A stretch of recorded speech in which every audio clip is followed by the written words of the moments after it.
You don't remember me, do you? The woman sitting across from Michael Rowan at the upscale restaurant wasn't a stranger at all.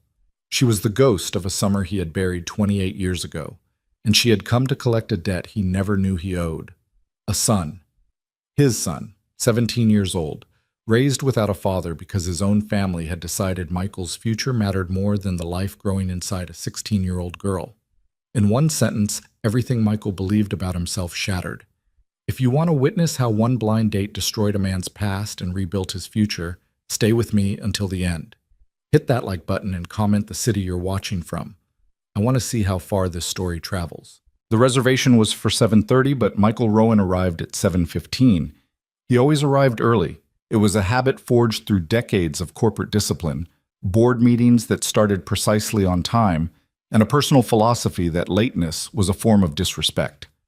But tonight, sitting alone at a corner table in one of Boston's most refined restaurants, his punctuality felt less like professionalism and more like nervous energy he couldn't suppress.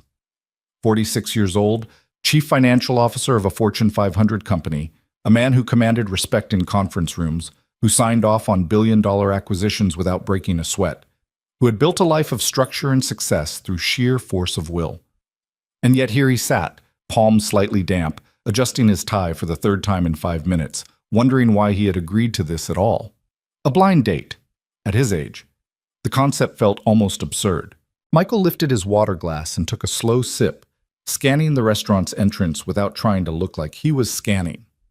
The hostess guided couples to their tables with practiced elegance. Soft jazz played from invisible speakers. Candles flickered on white tablecloths, casting warm shadows across faces engaged in intimate conversation. Everyone here seemed to belong. Everyone here seemed to have someone.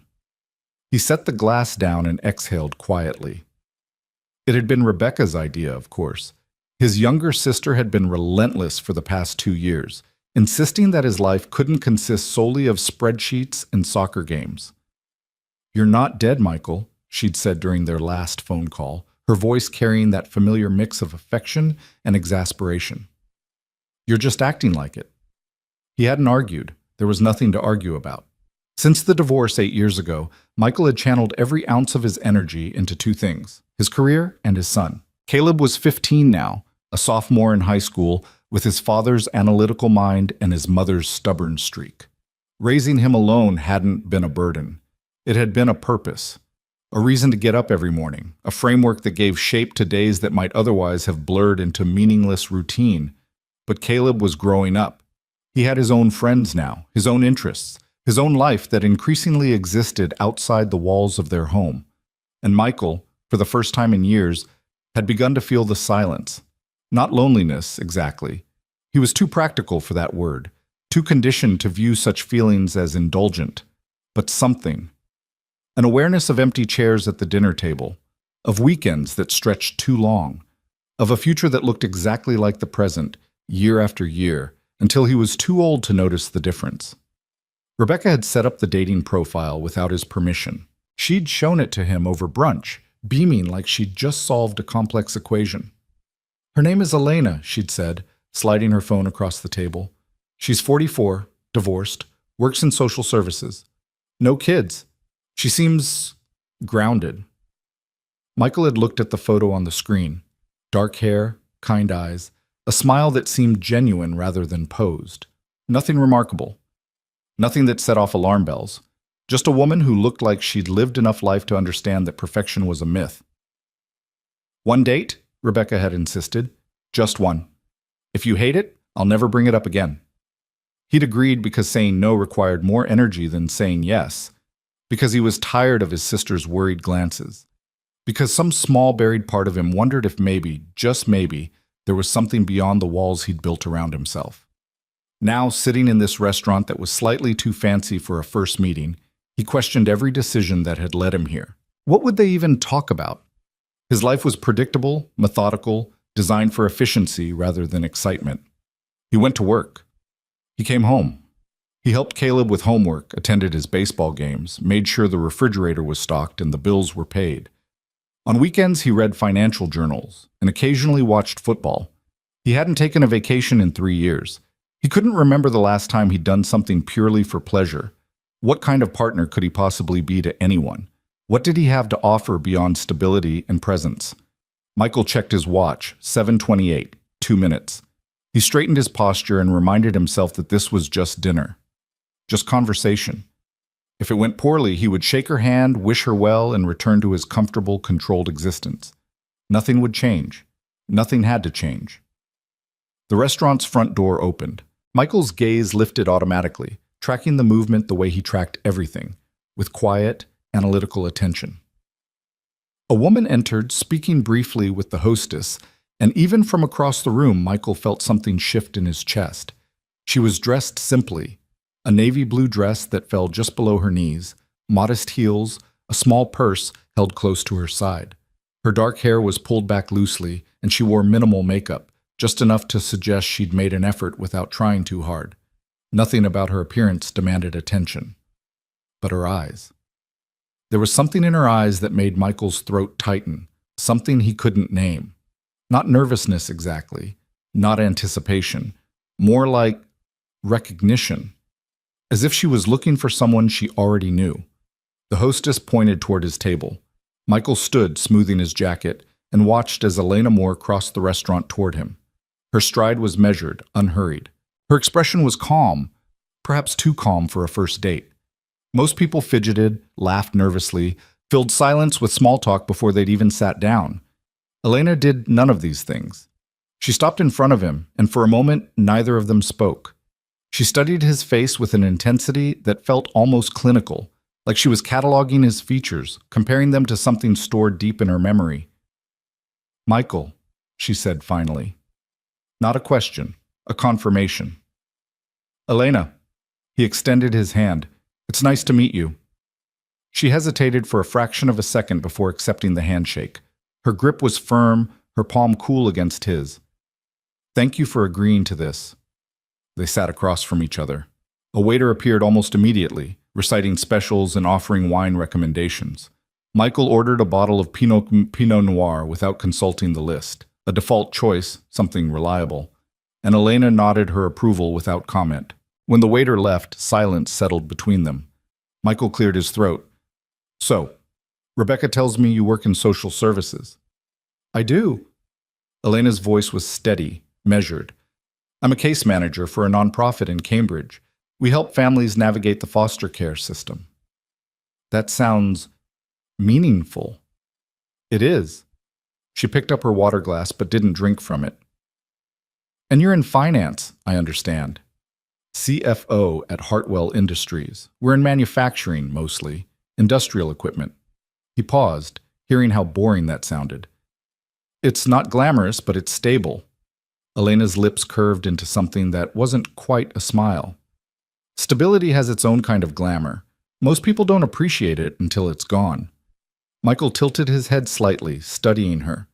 There was something unusual about the way she spoke, deliberate, as if every word had been weighed before it left her mouth. Most first dates were filled with nervous chatter, attempts to impress, performances of charm.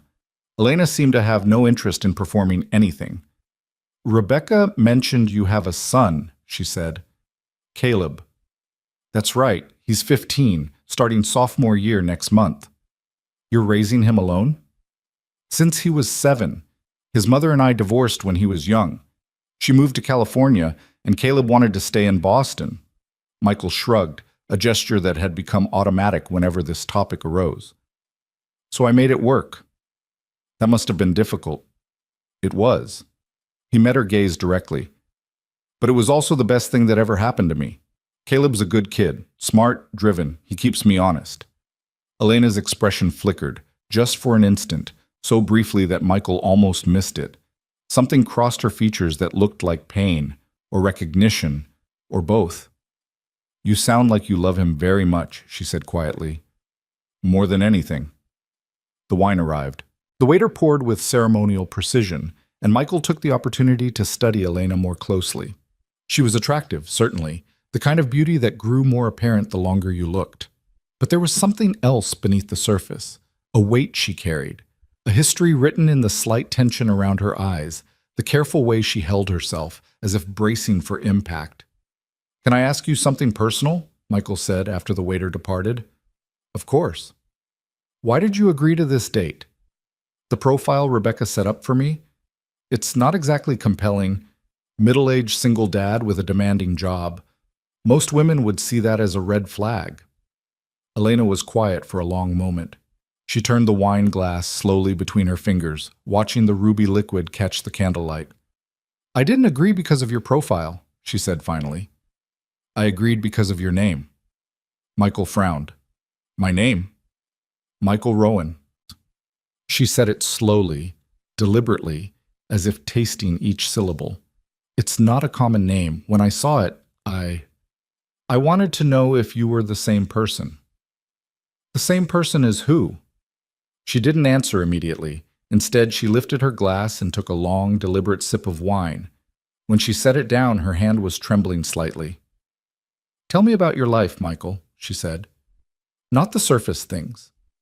Tell me about who you were before the career, before the marriage, before Caleb. It was such an odd request that Michael didn't know how to respond. First dates were supposed to be about the present, jobs, hobbies, favorite restaurants, the safe topics that allowed two strangers to assess compatibility without risking vulnerability. But something in Elena's voice made him want to answer honestly. I grew up in Westport, Connecticut, he began slowly. Comfortable family.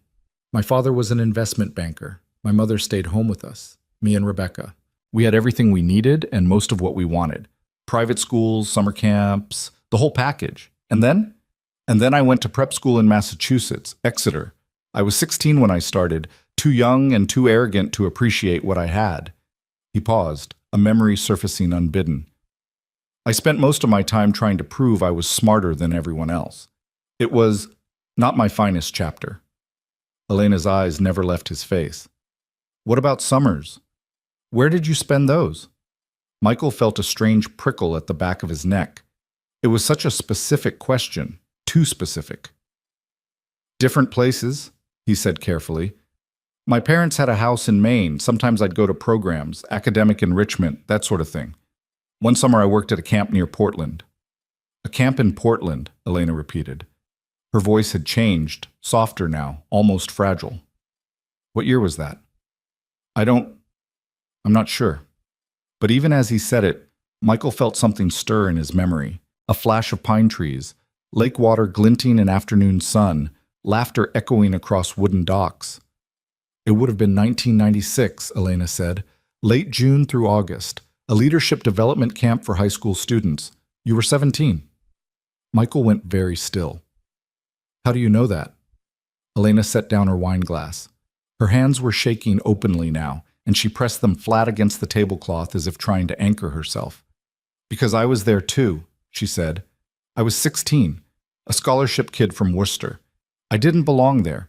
Everyone could tell just by looking at me. I wore secondhand clothes and I'd never been sailing in my life, and I couldn't tell the difference between brie and cheddar. Michael's chest tightened. Fragments of memory began to surface, disjointed, incomplete. A girl with dark hair sitting alone by the water, someone laughing at his jokes when no one else did. The smell of sunscreen and pine needles. A stolen kiss behind the boathouse. Elena, he said slowly. Elena. More. It was Harrison back then, my maiden name. The dining room seemed to shrink. The soft jazz, the murmured conversations, the gentle clink of silverware, all of it faded into white noise. Michael stared at the woman across from him, and slowly, painfully, her features began to map onto a memory he had locked away for nearly 3 decades. Lena. That's what he'd called her. Lena with the shy smile and the second-hand clothes and the way she looked at him like he was the only person in the world who mattered. We dated, he said, the words emerging rough and uncertain. That summer, we were together. For 6 weeks. Elena's voice was barely above a whisper. 6 weeks that changed my entire life. Michael's mind raced, trying to piece together a timeline that had collapsed under the weight of everything that came after. He remembered the summer, parts of it anyway. He remembered being young and reckless and convinced that nothing would ever matter as much as the moment he was living in. He remembered a girl who made him feel seen in ways his prep school peers never had. And then he remembered leaving, going back to school. getting caught up in college applications and SAT scores, and the relentless pressure of becoming the person his parents expected him to be. "I never called you," he said slowly. "After the summer ended, I meant to, but life happened." Elena's smile was sad, knowing. "You went back to your world, and I went back to mine. That's how these things work." "I'm sorry." The words felt inadequate, a bandage on a wound he was only beginning to understand. I don't know. I should have been better." "You were 17. She said it without accusation, without bitterness, simply a statement of fact. "We were both just kids." Michael reached for his wine glass, took a long drink, set it down again. His hand wasn't steady. "So this date," he said slowly, "this wasn't random. Rebecca didn't find you through some algorithm. You sought this out." "Yes." "Why? After all these years, why now?" Elena was quiet for a long moment. When she finally spoke, her voice had changed again, heavier, carrying the weight of something she had been holding alone for far too long. "Do you remember the last night of camp?" she asked. "The bonfire on the beach?" Michael closed his eyes. Yes, he remembered. Flames leaping toward a star-filled sky, the smell of wood smoke and salt water. Lena's hand in his, warm and trusting. "I remember." "Do you remember what happened after?" His eyes opened. She was watching him with that same intensity, not accusatory, not angry, but searching, looking for something in his face that would tell her whether he knew, whether he had ever known. "We walked down to the boathouse," he said slowly. "We were alone. He stopped. The memory was there, but it was fractured, incomplete. He remembered kissing her. He remembered the urgency of youth, the desperate need to hold on to something before it slipped away. He remembered buttons coming undone, whispered promises, the sound of waves against the dock, and then nothing, a blank space where the rest of the night should have been. "I don't remember everything," he admitted. "We were drinking. Someone had smuggled in beer and I had too much. I remember pieces, but not all of it." Elena nodded slowly, as if this was the answer she had expected. "Let me help fill in the gaps," she said. Her voice was steady now, controlled, the voice of someone who had rehearsed these words 1,000 times. "We went to the boathouse. We had both been drinking. Things progressed further than they ever had before, and then—" She paused, drawing a breath that seemed to require tremendous effort. "And then I never saw you again." Camp ended 2 days later. "You went back to Connecticut. I went back to Worcester." She met his gaze directly. "And 6 weeks after that, I found out I was pregnant." The word hit Michael like a physical blow. For a moment, he couldn't breathe, couldn't think, couldn't do anything but stare at the woman across from him while the entire foundation of his life shifted beneath his feet. "That's not—" He shook his head as if denial could change the physics of what she was saying. "That's not possible. You would have contacted me. You would have told me." "I tried." Elena's voice cracked slightly, the first sign of emotion breaking through her careful composure. "I tried for months. I called the camp, begged them for your contact information. They wouldn't give it to me, said it was against policy, so I found your parents' address through public records. I wrote letters, 5 of them. I explained everything. I begged them to let Michael know." "Letters." Michael repeated the word numbly. "I never got any letters." "I know." She reached into her purse and withdrew a single envelope, yellowed with age, its seal broken decades ago. "Your mother sent this one back. It was the only response I ever received." She slid the envelope across the table. Michael's hand shook as he opened it. Inside was a single sheet of paper, covered in his mother's elegant, familiar handwriting. "Dear Miss Harrison, your letters have been received and reviewed. We have chosen not to share their contents with our son, as doing so would serve no purpose but to derail a promising future over what appears to be a desperate attempt at financial leverage. If you are indeed pregnant, we strongly encourage you to explore your options. We will not be providing any support, financial or otherwise, and any further contact will be treated as harassment. Do not write to this address again." Michael read the letter twice, then a third time. The words didn't change. His mother. His own mother had intercepted letters from a pregnant 16-year-old girl and sent back this cold, dismissive response. Had decided, unilaterally, that his future mattered more than the consequences he had unknowingly created. I was 16, Elena continued, her voice barely audible. 16, and terrified and completely alone. My parents were furious. They wanted me to give the baby up for adoption, said I was throwing my life away, but I couldn't do it. I couldn't. What did you do? Michael heard himself ask the question, but his voice seemed to come from very far away. I had the baby. Elena's eyes glistened in the candlelight. A boy. I named him Lucas, and I raised him myself. Lucas. Michael had a son named Lucas. The realization crashed over him like a wave, pulling him under. 17 years. His son had lived for 17 years without a father, without even knowing that his father existed. And Michael had lived those same 17 years completely, blissfully ignorant, believing that his only responsibility was to Caleb, that his only failure was his broken marriage, that his only regret was working too many late nights. He's 17 now, Elena said. He'll be a senior in high school this fall. He's brilliant, straight A's, wants to study engineering. He looks... She paused, her voice catching. He looks exactly like you. Same eyes, same jaw, same way of tilting his head when he's thinking. Michael couldn't speak. Words failed him entirely. I'm not here to ask for money, Elena continued. I'm not here to blame you or demand anything. You didn't know. You couldn't have known. Your parents made sure of that. But Lucas is almost an adult now, and he deserves to know the truth. He deserves to know who his father is. Does he... Michael swallowed hard. Does he know? About me? He knows his father's name. He knows the circumstances. I've never hidden it from him. Elena's expression softened slightly. He's asked about you, wondered what kind of person you are, whether you would want to meet him. And what did you tell him? I told him I didn't know, because I didn't. The Michael I knew was a 17-year-old boy who made me feel special for one summer. I had no idea what kind of man he had become. Michael looked down at the letter still clutched in his hands. His mother's words blurred as his eyes burned. 28 years. He had lived 28 years without knowing that somewhere in the world a son was growing up without him. That a girl he had once cared about had been cast aside by his own family, left to face the consequences of their shared mistake alone. And the worst part, the part that cut deepest, was that he had moved on without a second thought. He had gone to college, built a career, gotten married, had another son.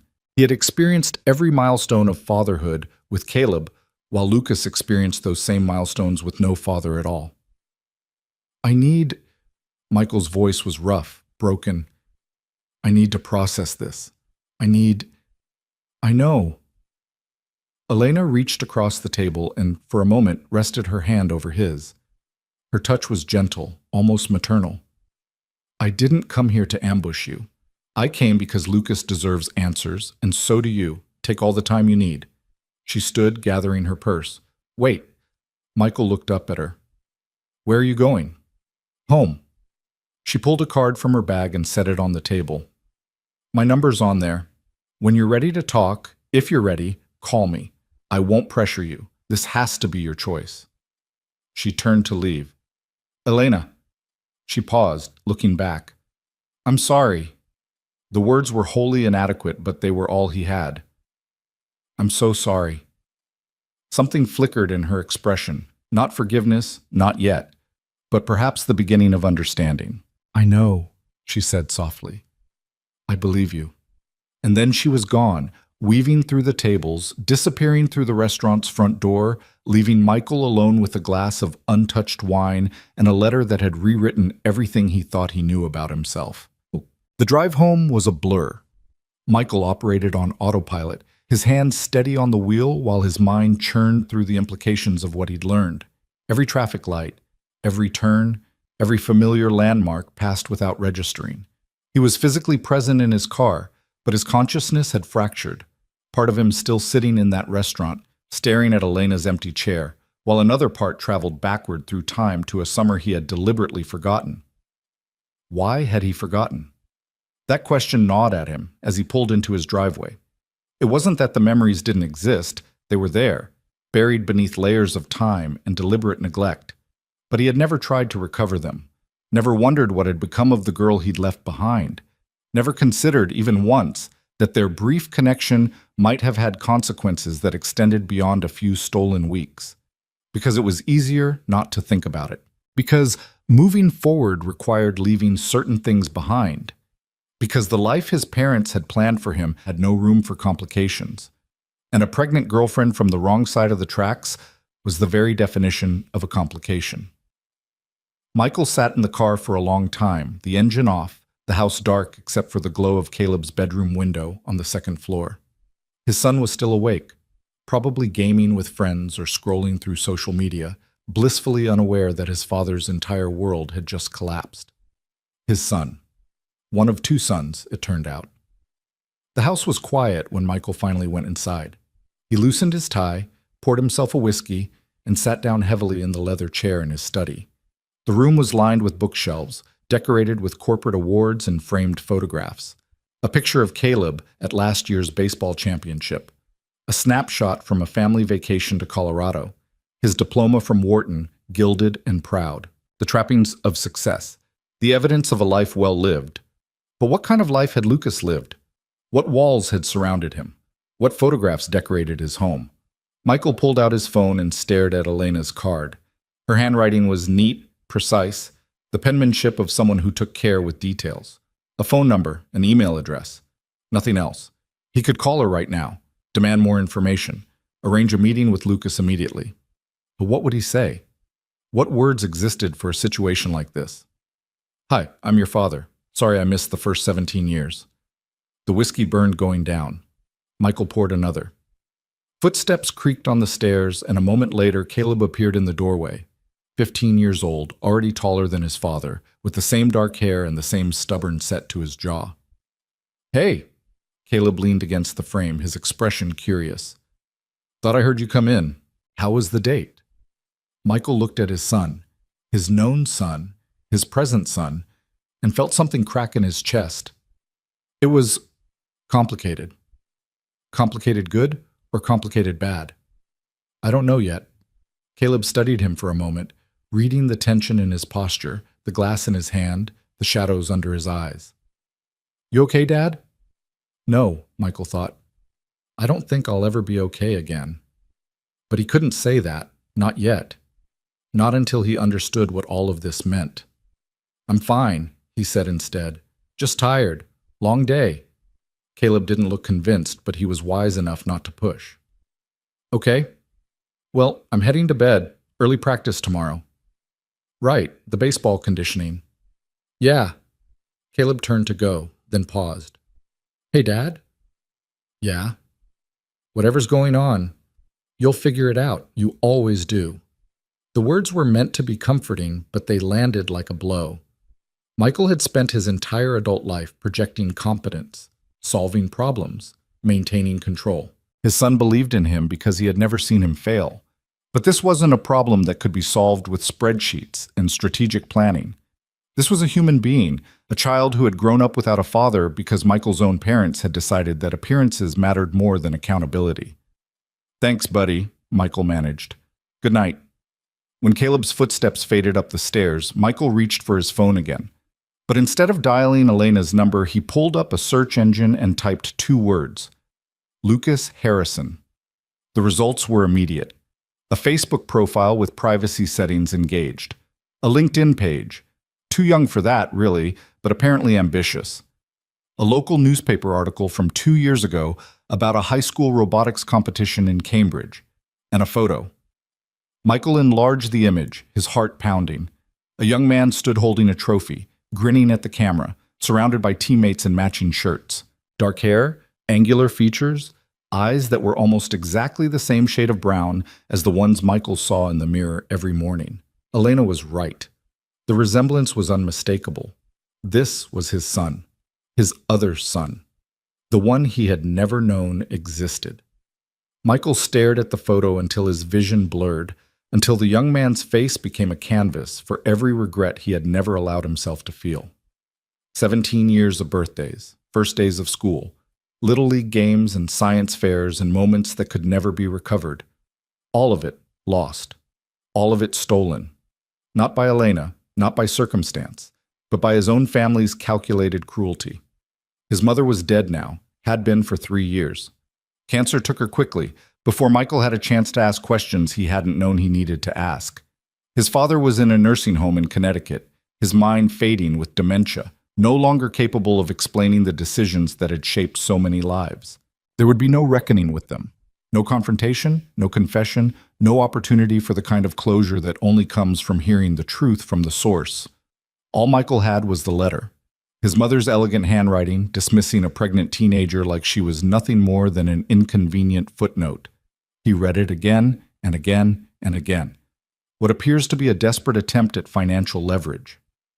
Elena had been 16 years old, a scholarship kid from a working-class family, scared, pregnant, abandoned by the boy who had promised her the world and then vanished without a trace.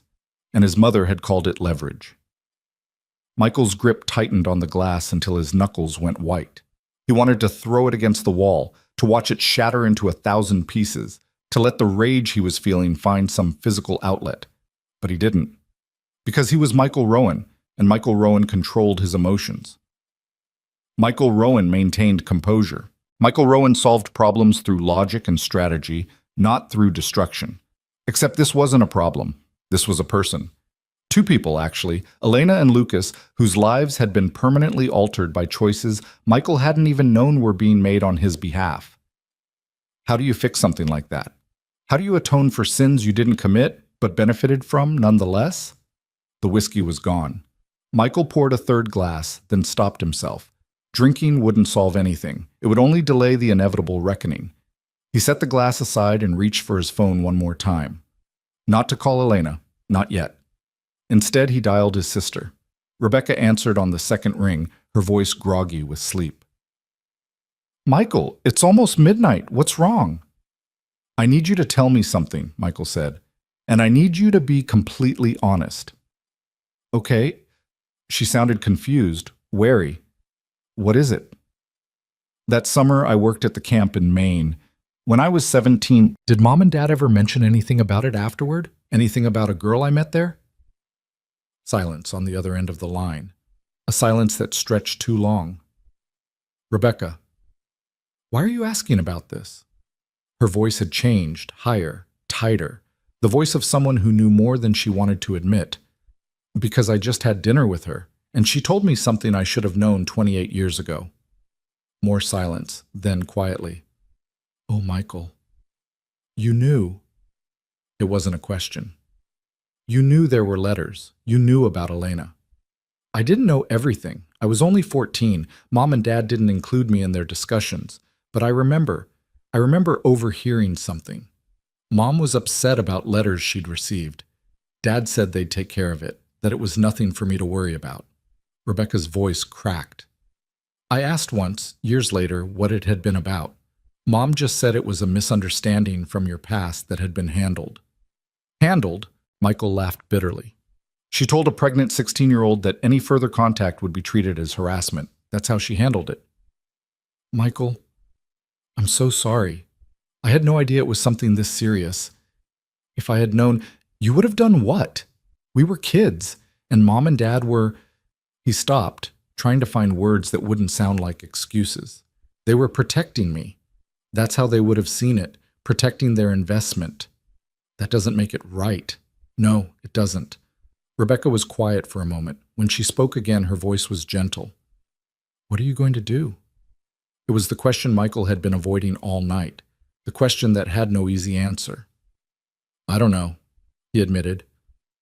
"Elena has a son, my son, 17 years old. His name is Lucas." "Michael, I have another son, Rebecca, a son I've never met. A son who grew up without me because our parents decided my future was more important than his existence." The words hung in the air between them, heavy with implications neither of them could fully grasp. "Do you want to meet him?" Rebecca asked finally. "I don't know if I have the right to want that." Michael stared at the photograph on his phone, still open to Lucas's grinning face. I don't know if I have the right to want anything. Maybe not. But Elena reached out for a reason. She wouldn't have done that unless Lucas, wanted something too. Michael considered this. Elena had been remarkably composed throughout their dinner, remarkably careful to present the facts without accusation or demand. But she had also carried that letter for 28 years. She had kept it, preserved it, brought it to a dinner date with a man she hadn't seen since high school. That wasn't the action of someone who had moved on. That was the action of someone who had been waiting. I need to sleep on this, Michael said finally. I need to figure out what I'm going to tell Caleb, what I'm going to tell everyone. Whatever you decide, I'm here for you. You know that. I know. And Michael, don't be too hard on yourself. You didn't know. None of this is your fault. But wasn't it? Maybe he hadn't known about the letters, about his parents' interference. But he had been the one to leave Elena behind. He had been the one to forget her, to move on without looking back, to build a life that had no room for complications from his past. He had been the one to walk away. And now, 28 years later, he was being asked to walk back, to face the consequences of a summer he'd spent his entire adult life pretending had never happened. Michael ended the call with Rebecca and sat alone in his study, surrounded by the evidence of his success, the awards, the diplomas, the photographs of a life carefully constructed and meticulously maintained. None of it felt real anymore. None of it felt like enough. Tomorrow, he would have to make decisions, call Elena, talk to Caleb, possibly drive to Cambridge and meet the son he'd never known existed. But tonight, all he could do was sit with the weight of everything he'd learned, the love he'd forgotten, the child he'd never raised, the years that couldn't be recovered, no matter how much he wished they could. Michael Rowan had spent his entire life being responsible, being dependable, being the man everyone expected him to be. Now for the first time he had to figure out how to be the father he should have been all along. The letter from his mother lay on his desk, its cruel words a testament to everything that had been taken from Elena, from Lucas, from him. Michael picked it up one final time, read it once more, and then, with a deliberate, decisive motion, tore it in half, then quarters, then eighths, until the paper was nothing but confetti scattered across his desk like the remnants of a past that could no longer define his future. The destruction didn't change anything. The damage was already done. But as Michael watched the pieces settle, he made a silent promise to himself, and to the son he had never known. He would not be his parents. He would not choose convenience over accountability. He would not let another day pass without trying to make this right. It was too late to be the father Lucas deserved from the beginning, but it wasn't too late to become the father Lucas deserved now. Michael didn't sleep that night. He lay in bed for hours staring at the ceiling, watching shadows shift as car headlights passed outside his window. Every time he closed his eyes, he saw Lucas's face, that photograph from the robotics competition, the grin that looked so much like Caleb's, the eyes that were unmistakably his own. By 4 a.m, he gave up trying. He went downstairs, made coffee, and sat in the kitchen as dawn crept through the windows. The house was silent except for the hum of the refrigerator and the occasional creak of settling wood. Caleb wouldn't be up for another 2 hours. 2 hours to think. 2 hours to figure out how to explain the unexplainable. But when Caleb finally came downstairs at 6:30, dressed for baseball conditioning, Michael still hadn't found the words. "You're up early," Caleb said, grabbing an apple from the counter. "Did you even sleep?" "Not much." Caleb paused, studying his father with the kind of perceptive attention that sometimes caught Michael off guard. His son was young, but he wasn't oblivious. He could read a room better than most adults, Michael knew. "Dad, what's going on? You've been weird since last night." Michael set down his coffee cup. His hands were steadier now than they had been the night before, but his voice still felt uncertain, unpracticed. "Sit down for a minute. There's something I need to tell you." Caleb's expression shifted from curious to concerned. He pulled out a chair and sat across from his father, the apple forgotten in his hand. "Is it bad? Are you sick or something?" "No, nothing like that. It's—" Michael paused, searching for a starting point. "The woman I had dinner with last night, Elena. She wasn't just a blind date." "What do you mean?" "I knew her, a long time ago before you were born. Before I even met your mother. Michael took a breath. We were teenagers. We spent a summer together at a camp in Maine, and after that summer ended, she got pregnant. Caleb's face went blank. The kind of blank that meant his brain was working overtime, processing information that didn't fit into any familiar category. Pregnant, he repeated slowly. With your kid? Yes. So I have a brother? A sister? A brother. His name is Lucas. He's 17. The silence that followed was heavy, loaded with implications neither of them could fully articulate. Caleb stared at his father like he was seeing a stranger, someone who had been hiding a fundamental truth for as long as Caleb had been alive. 17 years, Caleb said finally. You've had another kid for 17 years, and you never told me? I didn't know. Michael leaned forward, needing Caleb to understand. I swear to you, I had no idea. Elena tried to contact me after she found out she was pregnant, but my parents, your grandparents, intercepted her letters. They never told me. I only found out last night. Grandma and Grandpa knew? Caleb's voice cracked with disbelief. They knew you had a kid and they just didn't say anything? They thought they were protecting me, my future, my career. The words tasted bitter in Michael's mouth. They were wrong. What they did was cruel. But I can't change it now. All I can do is try to make things right. Caleb was quiet for a long moment. His jaw worked like he was chewing on thoughts he wasn't ready to speak. Finally, he set the apple on the table and looked directly at his father. What are you going to do? I don't know yet. I want to meet him, Lucas. I want to try to be part of his life if he'll let me, but that's his choice, and Elena's. I can't force my way in after being absent for 17 years. No, Caleb agreed quietly. You can't. Another silence. This one felt different, less shocked, more contemplative. I have a brother, Caleb said, almost to himself. A brother I've never met. How do you feel about that? Caleb considered the question seriously, which was one of the things Michael loved most about him. He didn't react impulsively. He thought things through. Weird, he admitted. Like, really weird. But also, he shrugged. I always kind of wanted a brother. I just figured that ship had sailed. It might not have sailed, Michael said carefully. If things go well, if Lucas wants to meet you eventually, would you be open to that? I guess so. I mean, it's not his fault any of this happened. Or yours, really, if you didn't know. Caleb paused. It's kind of messed up that Grandma and Grandpa did that, though. It is. It's very messed up. Does Mom know about any of this? Michael hadn't even thought about Christine. His ex-wife lived in San Francisco now, remarried to a tech executive who was everything Michael wasn't, spontaneous, creative, unburdened by the weight of constant responsibility. Their relationship was civil but distant, maintained primarily through shared concern for Caleb. Not yet. I'll need to tell her at some point, but right now I'm still trying to process it myself. Caleb nodded slowly. Then, unexpectedly, he reached across the table and put his hand on his father's arm. Dad, it's going to be okay. Michael felt his throat tighten. His 15-year-old son, offering comfort instead of judgment, extending grace instead of anger. When did you get so grown up? Michael asked, his voice rough. I've been watching you. Caleb smiled slightly. You're pretty good at handling hard stuff.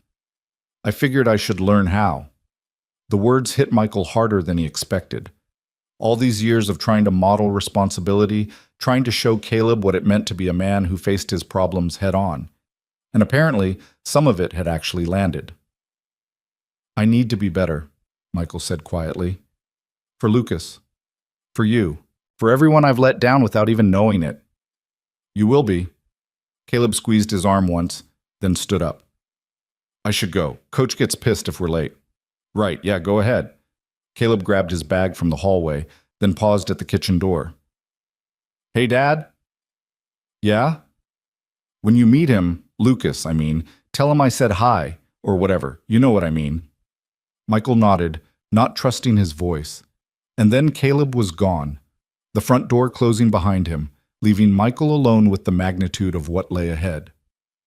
The phone call to Elena came easier than Michael expected. Maybe it was because he'd had all night to prepare. Maybe it was because Caleb's reaction had given him hope that this situation wasn't irreparable. Or maybe it was simply that Michael Rowan had never been the kind of man who avoided difficult conversations. He had built his entire career on facing problems directly, even when the solutions weren't clear. Elena answered on the third ring.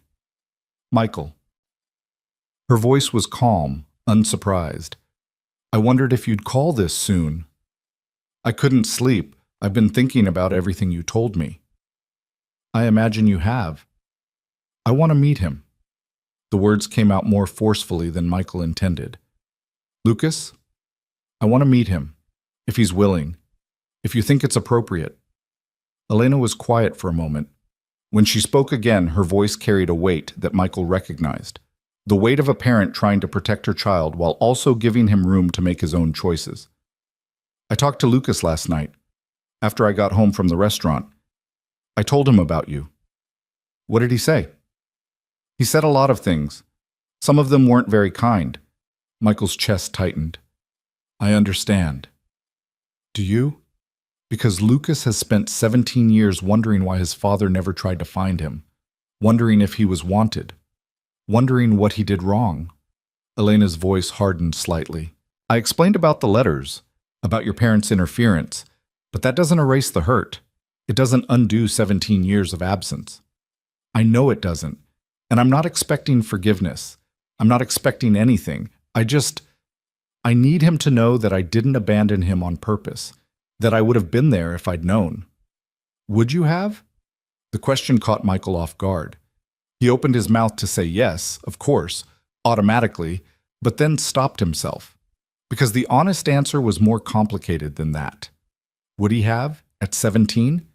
Would he have defied his parents, given up his college plans, his future? Or would he have crumbled under the pressure, made excuses, found reasons why it wasn't his responsibility?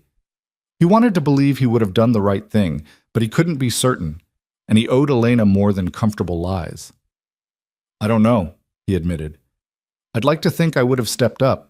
But I was 17 and I was weak and my parents had a lot of power over me. I might have failed you both anyway. Elena was silent for a long moment. When she spoke again, some of the hardness had left her voice. Thank you for being honest about that. It's all I can offer at this point. Honesty. And a willingness to try. Lucas wants to meet you. Michael's heart stopped. Actually stopped for just a fraction of a second before resuming at twice its normal speed. He does? He's angry, and he's scared, and he doesn't know what to expect. But yes, he wants to meet the man who's been a ghost in his life for 17 years. When? Are you free tomorrow, Saturday afternoon? There's a coffee shop in Cambridge we go to sometimes. Neutral ground. Tomorrow. Less than 36 hours away. 36 hours to figure out how to introduce himself to a son he'd never known. To bridge a gap that spanned nearly 2 decades. I'll be there, Michael said. Just tell me when and where. Elena gave him the address and the time, 2 o'clock.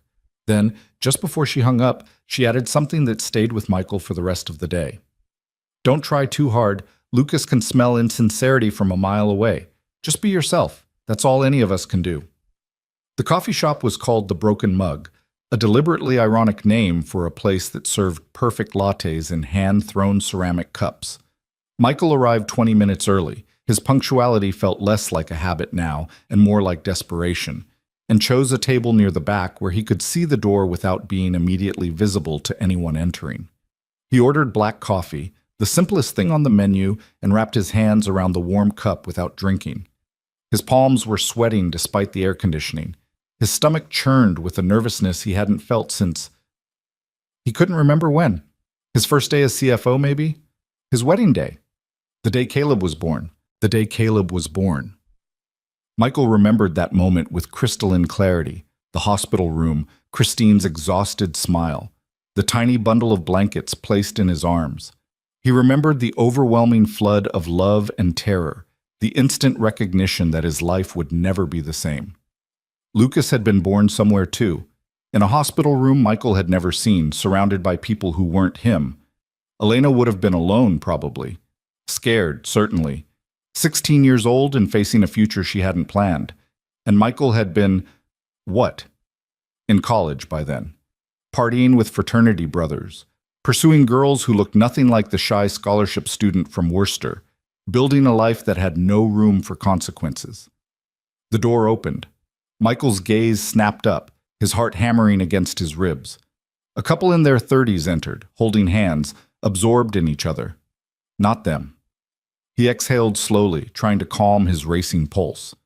The door opened again. This time, Elena walked in first. She was dressed casually, jeans, a light sweater, and she scanned the room with the careful attention of someone assessing potential threats. Her eyes found Michael's, and she nodded once before stepping aside. And there he was. Lucas Harrison stood in the doorway of the Broken Mug, 17 years old, tall and lean, with dark hair that fell across his forehead and eyes that were startlingly, unmistakably familiar. He was dressed in a vintage band t-shirt and worn jeans, a messenger bag slung across one shoulder, every inch the teenager trying hard to look like he didn't care about anything while caring desperately about everything.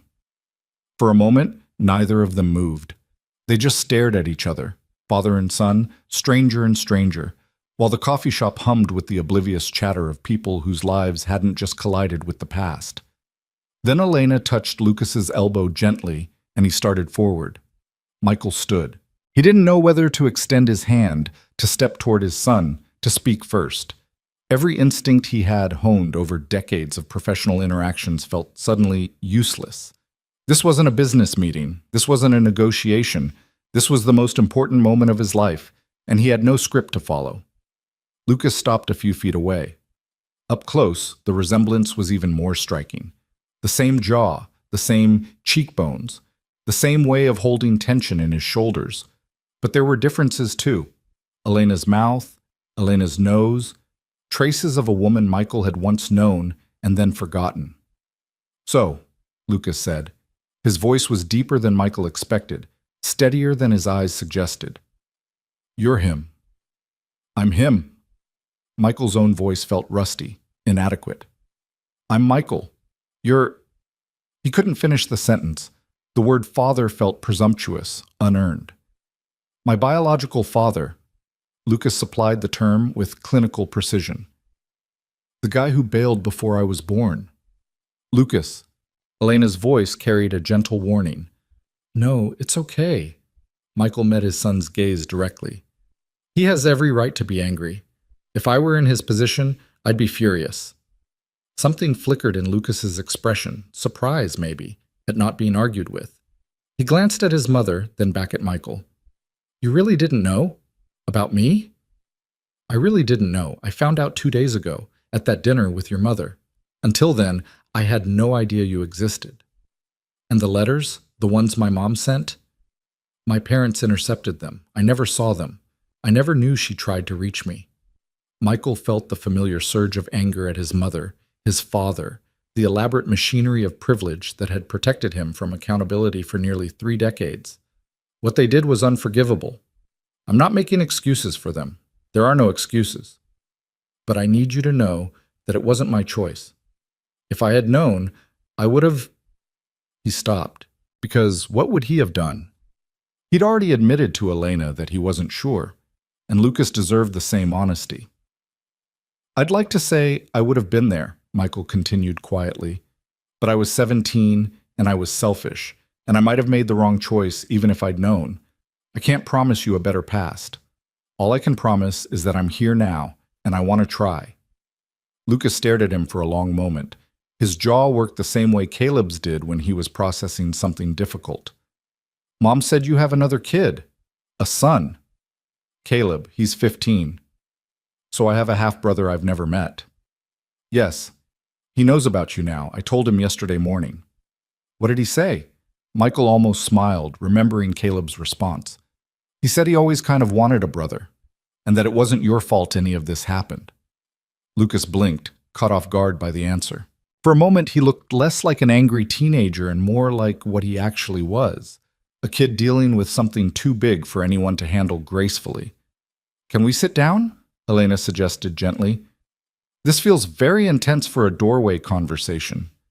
They moved to Michael's table, arranging themselves in an awkward triangle.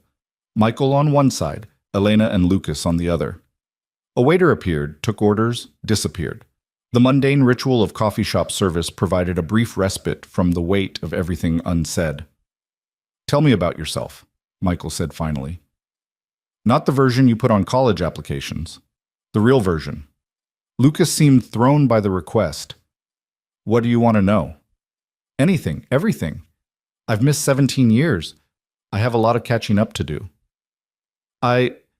Lucas glanced at his mother, who nodded encouragingly. "I don't know where to start." "Start anywhere. What are you interested in? What do you care about?" Lucas was quiet for a moment. Then, slowly, he began to talk. He talked about engineering, how he'd been obsessed with taking things apart since he was 6, how he'd built his first robot from scrap parts at 12, how he wanted to study mechanical engineering at MIT and then work on sustainable energy systems. He talked about his robotics team, the one from the newspaper photo Michael had found, and how they'd placed 3rd at the state championship last year. He talked about his friends, his teachers, the AP classes he was taking, the college essays he was already drafting, even though applications weren't due for months.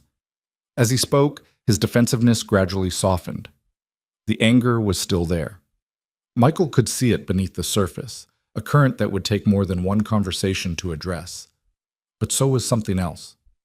A hunger, maybe. A need to be known by this stranger who shared his blood. Michael listened without interrupting. He asked questions when Lucas paused, gentle ones that invited more detail rather than demanding it. He learned that Lucas loved Thai food and hated mushrooms, that his favorite band was a group Michael had never heard of, that he ran cross-country in the fall and played bass guitar badly in a garage band with his friends, that he had dated the same girl for 8 months before they broke up last spring, and that he still wasn't entirely over it.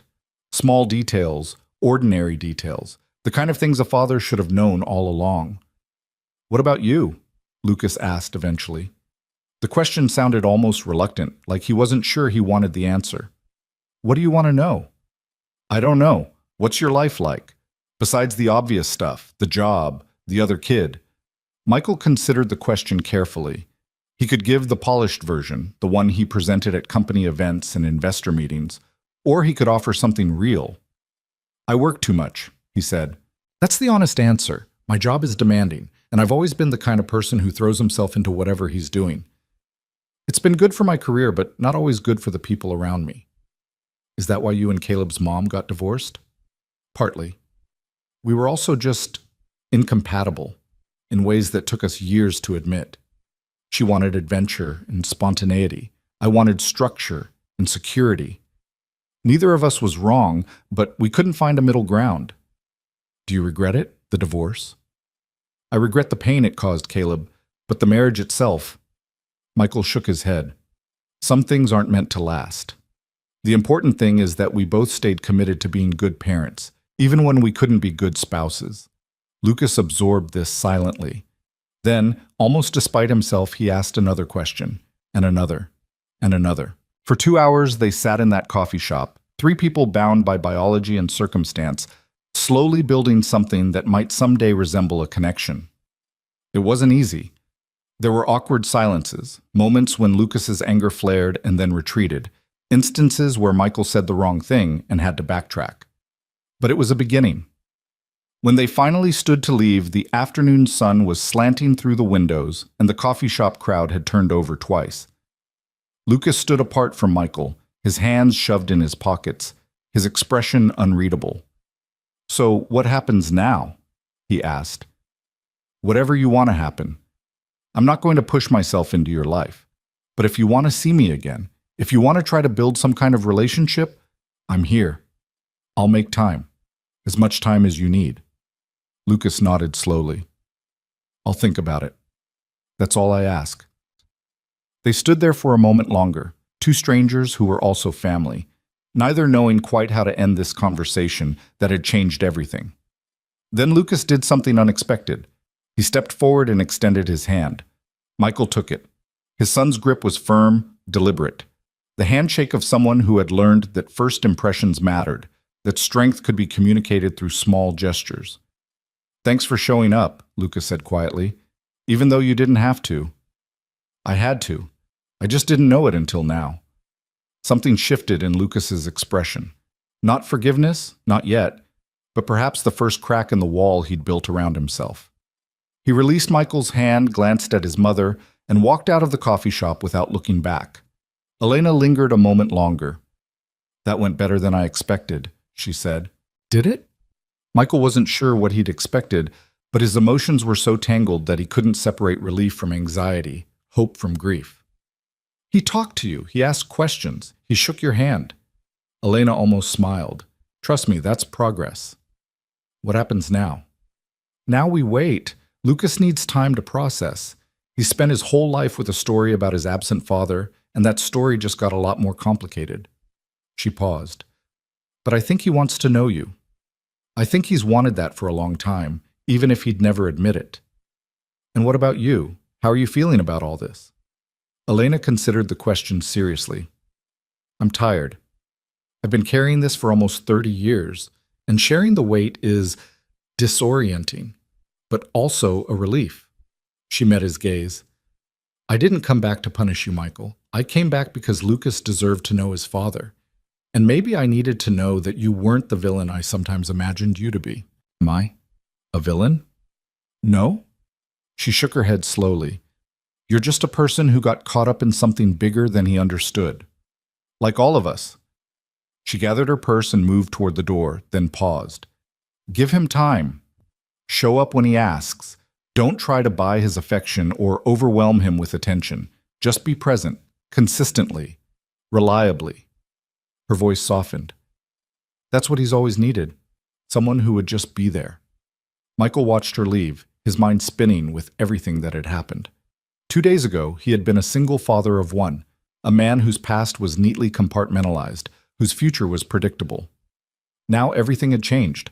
His family had expanded to include a son he'd never known, a history he'd never examined, and consequences he would spend the rest of his life trying to address. He should have felt overwhelmed, terrified, lost. Instead, for the first time in years, Michael Rowan felt something he barely recognized: purpose. The following weeks blurred together in a haze of cautious progress and careful communication. Lucas texted first, a simple message 3 days after their coffee shop meeting that said nothing more than, "That engineering firm you mentioned, the one that works on wind turbines, what's it called?" Michael responded immediately with the name, a website link, and an offer to introduce Lucas to someone who worked there if he was interested. Lucas didn't reply for 6 hours.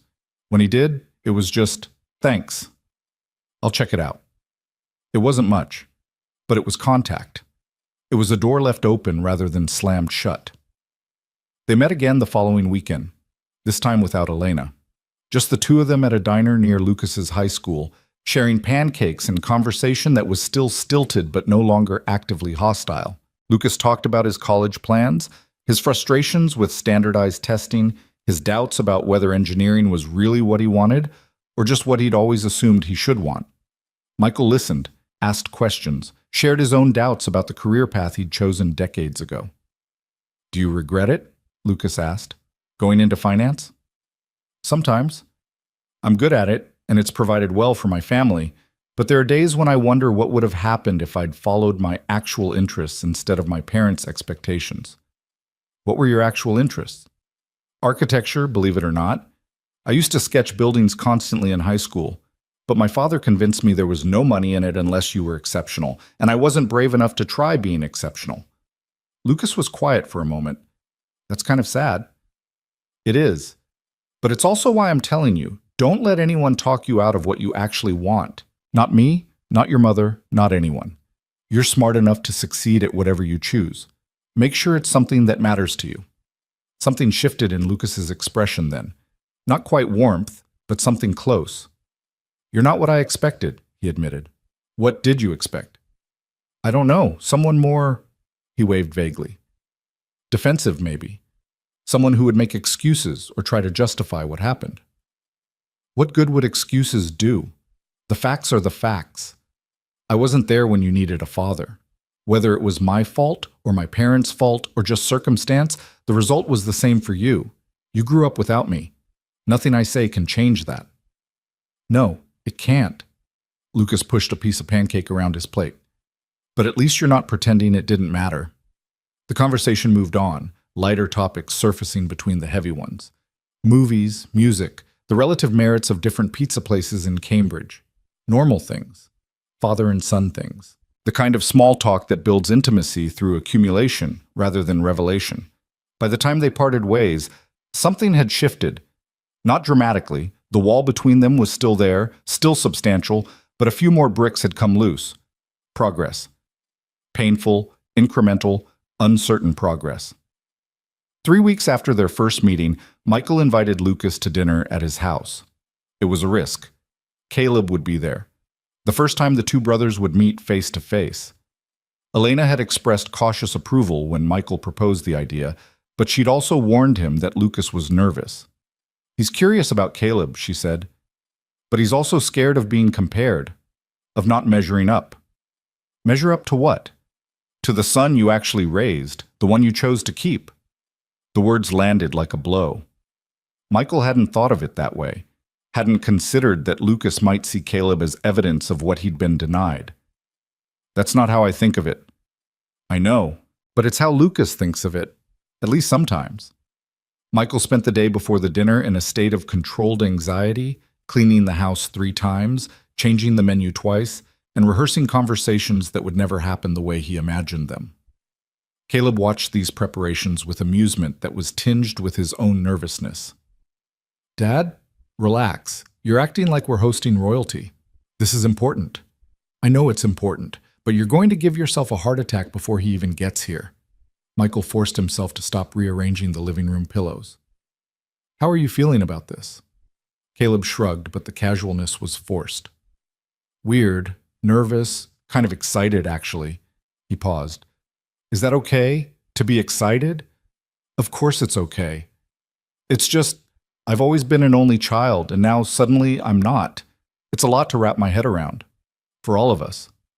The doorbell rang at exactly 6 o'clock. Michael opened it to find Lucas standing on the porch, dressed more carefully than he had been at their previous meetings. A button-down shirt instead of a band t-shirt, clean jeans, hair actually combed. Elena stood behind him, offering a supportive smile. Come in, please. Lucas stepped inside, his eyes scanning the foyer, the living room, the photographs on the walls.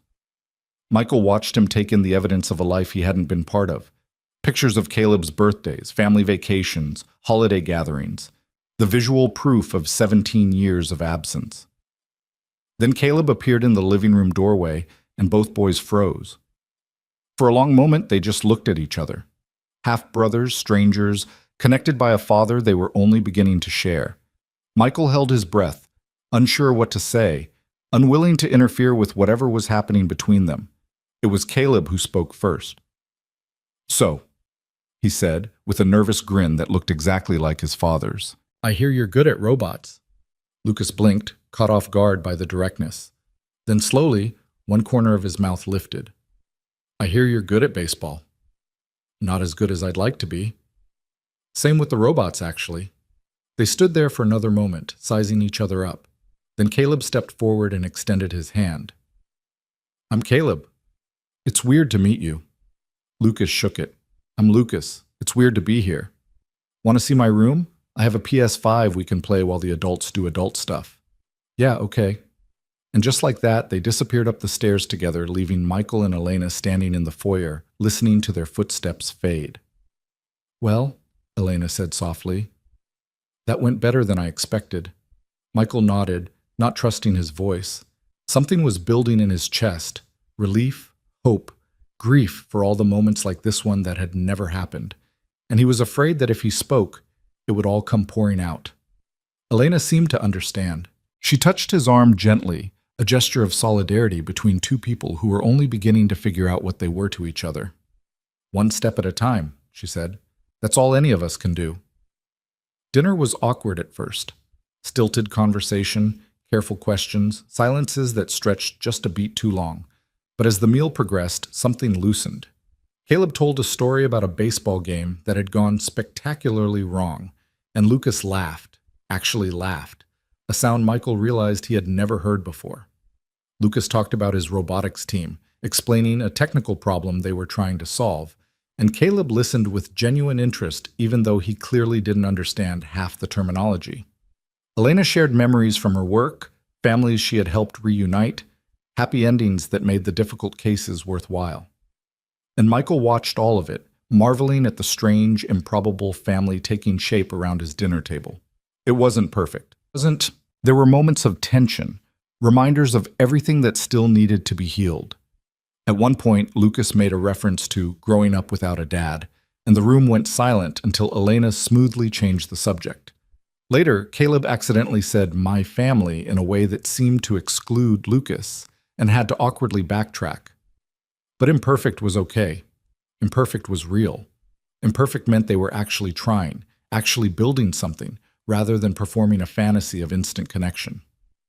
After dinner, while Elena helped clear the table, Michael found himself alone with Lucas in the living room. His son, both of his sons, he reminded himself, was looking at a photograph on the mantel. Michael and Caleb at Fenway Park, matching grins, matching Red Sox caps. This was his 10th birthday, Michael said quietly. First real baseball game. Lucas nodded without turning around. You guys look happy. We were. Michael paused. I wish you could have been there. Me too. The words hung in the air between them. Not an accusation, not quite forgiveness, just an acknowledgement of loss, spoken aloud for the first time. I can't change the past, Michael said, but I can try to do better with whatever time we have now, if you'll let me. Lucas was quiet for a long moment.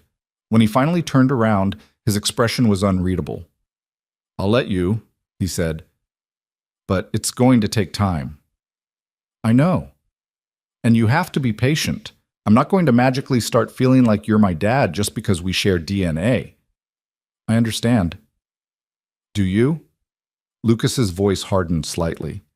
Because some people say they understand, but what they really want is for things to be easy, for the other person to just get over it. I don't expect you to get over anything. I expect this to be hard. I expect there to be setbacks. I expect you to be angry sometimes, and distant sometimes, and to need space sometimes. Michael met his son's gaze directly. And I expect to still be here through all of it, because that's what fathers do. Even fathers who came late to the job. Something shifted in Lucas's expression. Not a breakthrough, not yet, but a softening. A willingness to believe that maybe, just maybe, this man meant what he said. Okay, Lucas said finally. We'll see. It wasn't much, but it was enough. When Elena and Lucas left that night, Michael stood in the doorway and watched their car disappear around the corner. Caleb appeared beside him, yawning. That was intense, Caleb said.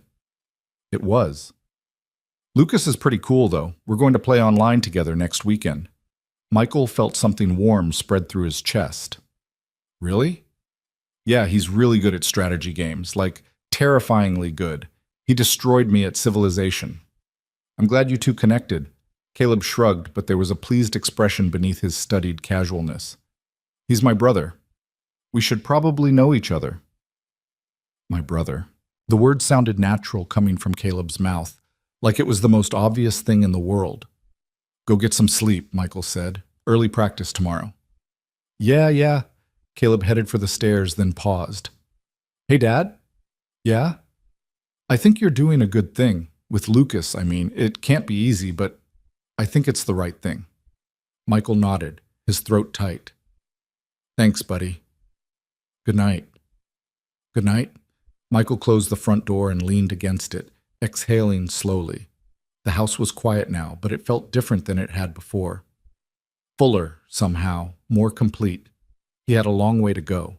Trust to build, wounds to heal, years to make up for in whatever incomplete way was possible. Nothing about this would be easy, and there would be moments when he wondered if he was doing the right thing, making the right choices, saying the right words. But for the first time since that blind date had shattered his understanding of his own life, Michael Rowan felt like he was on the right path. Not a perfect path, not an easy one, but the right one. And for now, that was enough. The weeks that followed settled into an unexpected rhythm. Michael found himself restructuring his entire schedule around moments that would have seemed impossible just 2 months earlier. Tuesday evenings became dinner nights with Lucas at the Cambridge diner they had claimed as their own. Sunday afternoons, when Lucas didn't have robotics practice, turned into family gatherings at Michael's house, where Caleb and Lucas slowly transformed from awkward strangers into something that resembled actual brothers. It wasn't always easy. There were still moments when Lucas's anger surfaced without warning, sharp comments about missed birthdays, bitter references to the life you gave Caleb, and Michael learned to absorb these jabs without defensiveness. He understood that his son was testing him, probing for weaknesses, waiting for the moment when Michael would reveal himself to be the absent father Lucas had always imagined. But that moment never came. Michael showed up again and again. He listened when Lucas needed to talk. He stayed silent when Lucas needed space. He asked questions without demanding answers, offered support without conditions, and slowly, so slowly that neither of them noticed it happening, the walls between them began to crumble. 3 months after their first meeting, Lucas called Michael instead of texting for the first time. Michael was in his office at Hartwell Industries reviewing quarterly projections when his phone rang with an unfamiliar pattern. Lucas had never called before. Their communication had been strictly digital: texts, emails, the occasional video chat when Lucas wanted to show him a robotics project. "Lucas, is everything okay?" "Yeah, There was a pause, filled with background noise that sounded like a busy hallway. "I got my SAT scores back." Michael's heart rate increased. He knew how much stress Lucas had been under preparing for these exams, how much pressure he'd put on himself to achieve scores that would make MIT take notice. "And?" 1,560. Michael closed his eyes, relief and pride flooding through him. "Lucas, that's incredible. That's an amazing score." "It's not perfect." "Perfect is overrated. 1,560 puts you in the top percentile nationally. MIT is going to be very impressed." "You think so?" Lucas's voice carried an uncertainty that Michael recognized, the same doubt he'd heard in Caleb countless times, the perpetual teenage fear of not being good enough. "I know so. I'm incredibly proud of you." Silence on the other end of the line. Then, quietly, "I wanted to tell you first, before Mom, before anyone. I don't know why." Michael's throat tightened. He did know why. He understood exactly what it meant for Lucas to reach for him in this moment of triumph, to want his approval, his recognition, his pride. "Thank you for calling me," Michael said. "This means more than you know." "Yeah, well..." Lucas's voice shifted back toward its familiar defensiveness, but the edge was softer now. "Don't make it weird." "I wouldn't dream of it. Go celebrate. Tell your mother. I'll see you Tuesday." "Tuesday. Right." The call ended, but Michael sat motionless at his desk for a long time afterward, staring at his phone like it had just performed a miracle. His son had called him. His son had wanted to share good news with him first. His son was starting to think of him as someone worth calling. It was such a small thing. And it was everything. The MIT application became a collaborative project. Michael had connections in the admissions world. Not enough to guarantee anything, but enough to provide insight into what the school was looking for. He helped Lucas refine his personal statement, pushing back when the writing felt too safe, encouraging him to be vulnerable about his unconventional family situation. "You don't have to include the stuff about me," Michael said during one of their Tuesday dinners, reading through a draft on Lucas's laptop. "If it feels too personal." "It is personal, but that's kind of the point, right? They want to know who I am, what shaped me." Lucas shrugged, but there was tension in his shoulders. "Growing up without a father shaped me. Finding out the truth shaped me. This whole situation shaped me." "How do you want to frame it?" Lucas was quiet for a moment, poking at his food. "I've been thinking about that. For a long time I told myself this story about being abandoned, about being unwanted. It made me angry, but it also motivated me. Like, I'll show everyone what I can do even though my own father didn't want me." "Lucas, let me finish." He looked up, meeting Michael's gaze. "That story was useful for a while. It gave me something to push against. But it wasn't true. And now that I know the truth, I have to figure out a new story. One that's about more than just proving myself to people who aren't even watching." Michael nodded slowly. What story do you want to tell? I don't know yet. Something about resilience, maybe? About learning that things aren't always what they seem. About, he hesitated, about second chances for everyone involved. That sounds like a story worth telling. Lucas returned his attention to the laptop, scrolling through his essay draft. Can you look at the second paragraph? Something's not working, but I can't figure out what. They spent the next 2 hours working on the application together, side by side at the diner booth, laptops open, coffee growing cold. It was the closest they'd ever been to a normal father-son interaction. Collaborative, comfortable, almost easy. When they finally packed up to leave, Lucas said something that stopped Michael in his tracks. Thanks for helping with this, for caring about it.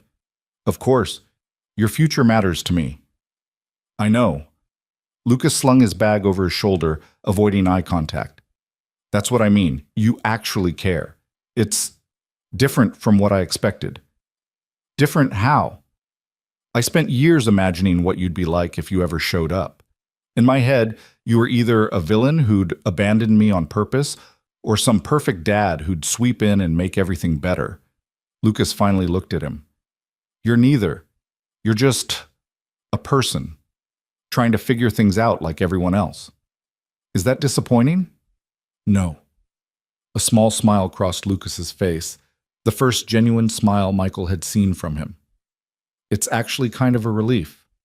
The confrontation Michael had been dreading came without warning on a Sunday afternoon in late October.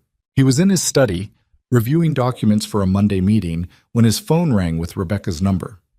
Michael, I need to tell you something. Her voice was strained, anxious. Dad knows. Michael's blood went cold. What do you mean, Dad knows? I went to visit him at the nursing home today. He was having one of his clear days. You know how rare those are getting. And he started talking about you, about how proud he was of everything you'd accomplished. And then he mentioned Lucas. He mentioned Lucas by name?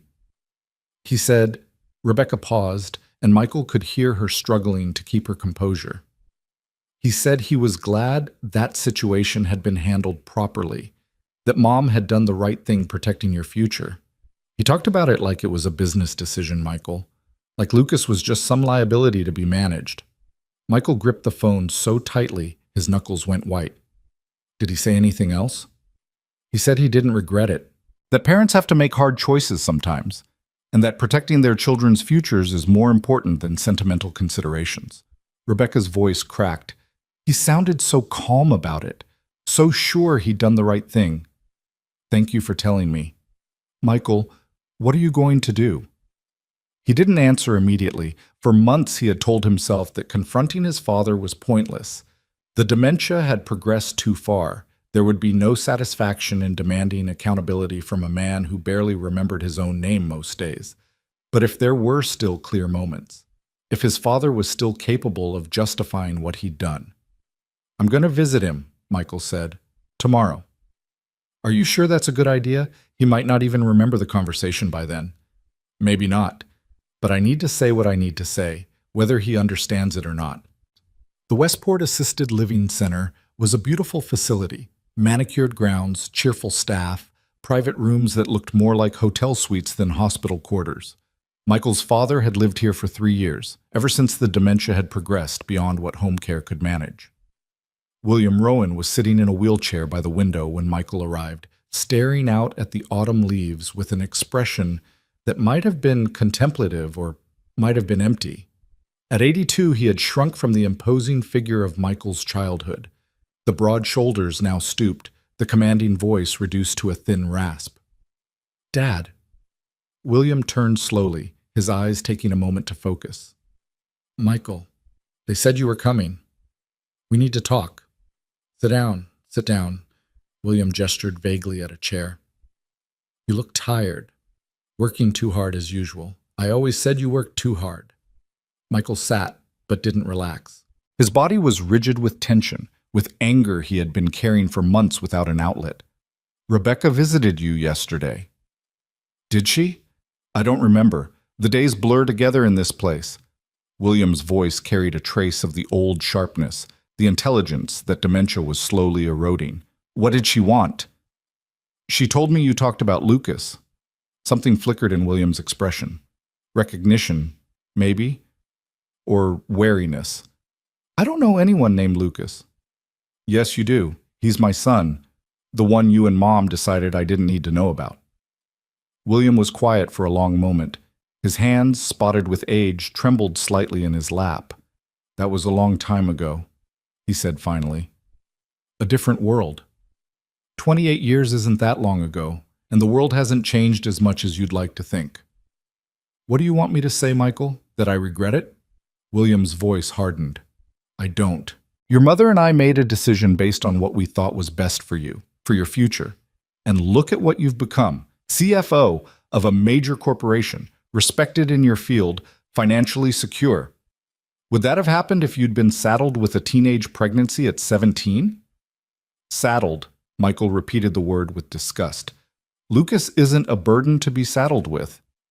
He's a person, your grandson, and you and Mom treated him like he didn't exist. We treated the situation appropriately. The girl was from the wrong background. She had nothing to offer you but problems. We did what any responsible parents would do. You destroyed her letters. You sent her away when she was 16 and pregnant and alone. You let me live my entire adult life without knowing I had a son. And you thrived.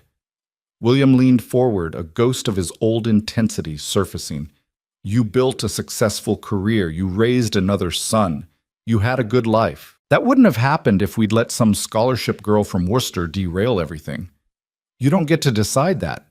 You didn't have the right to make that choice for me. We were your parents. We had every right. Michael stood abruptly, unable to sit still any longer. He walked to the window, staring out at the same autumn leaves his father had been watching when he arrived. I've met Lucas, he said quietly. He's brilliant. He's applying to MIT for engineering. He has his whole life ahead of him, and he spent all of it believing his father didn't want him. William said nothing. I'm building a relationship with him now. It's difficult, and it might never be what it should have been, but I'm trying. Michael turned back to face his father. And I need you to understand something. What you and Mom did wasn't protection. It wasn't love.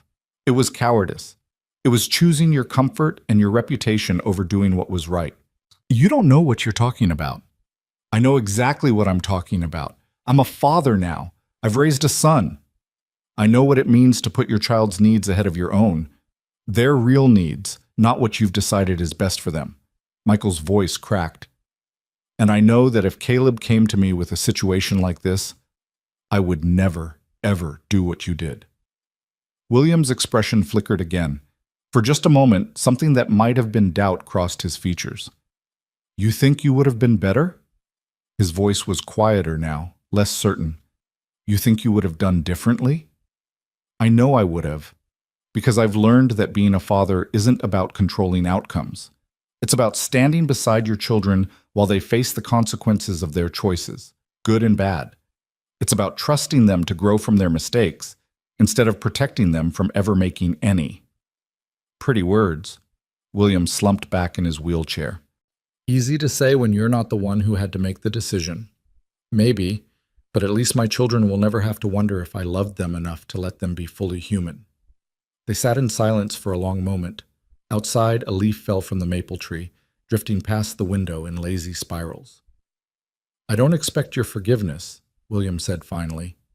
His voice had changed, smaller, older, carrying the weight of a man who was beginning to understand that his time was running out. I don't even know if I deserve it. You don't, and I'm not here to offer it. Michael moved toward the door. But I'm here to tell you something. Lucas is my son. Caleb is my son. They are both my family, and they will both know that they are loved, not in spite of their circumstances, but because of who they are. That's what you and Mom never understood. He paused at the doorway, looking back at the diminished figure in the wheelchair. Goodbye, Dad. William didn't respond. His gaze had drifted back to the window, to the falling leaves, to whatever memories were still accessible in his fading mind. Michael walked out of the nursing home and didn't look back. The drive home took 3 hours, but Michael barely noticed the passing time.